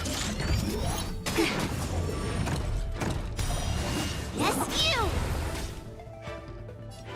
1,000 wonders to raise your spirits. Good omens. Fight as one! I'll melt it all down. Rock shattering slash.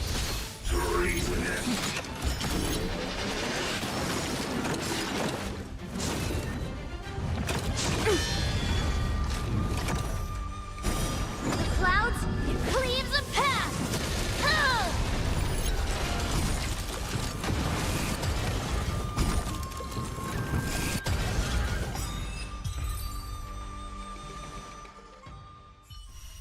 And that's how Yunli do.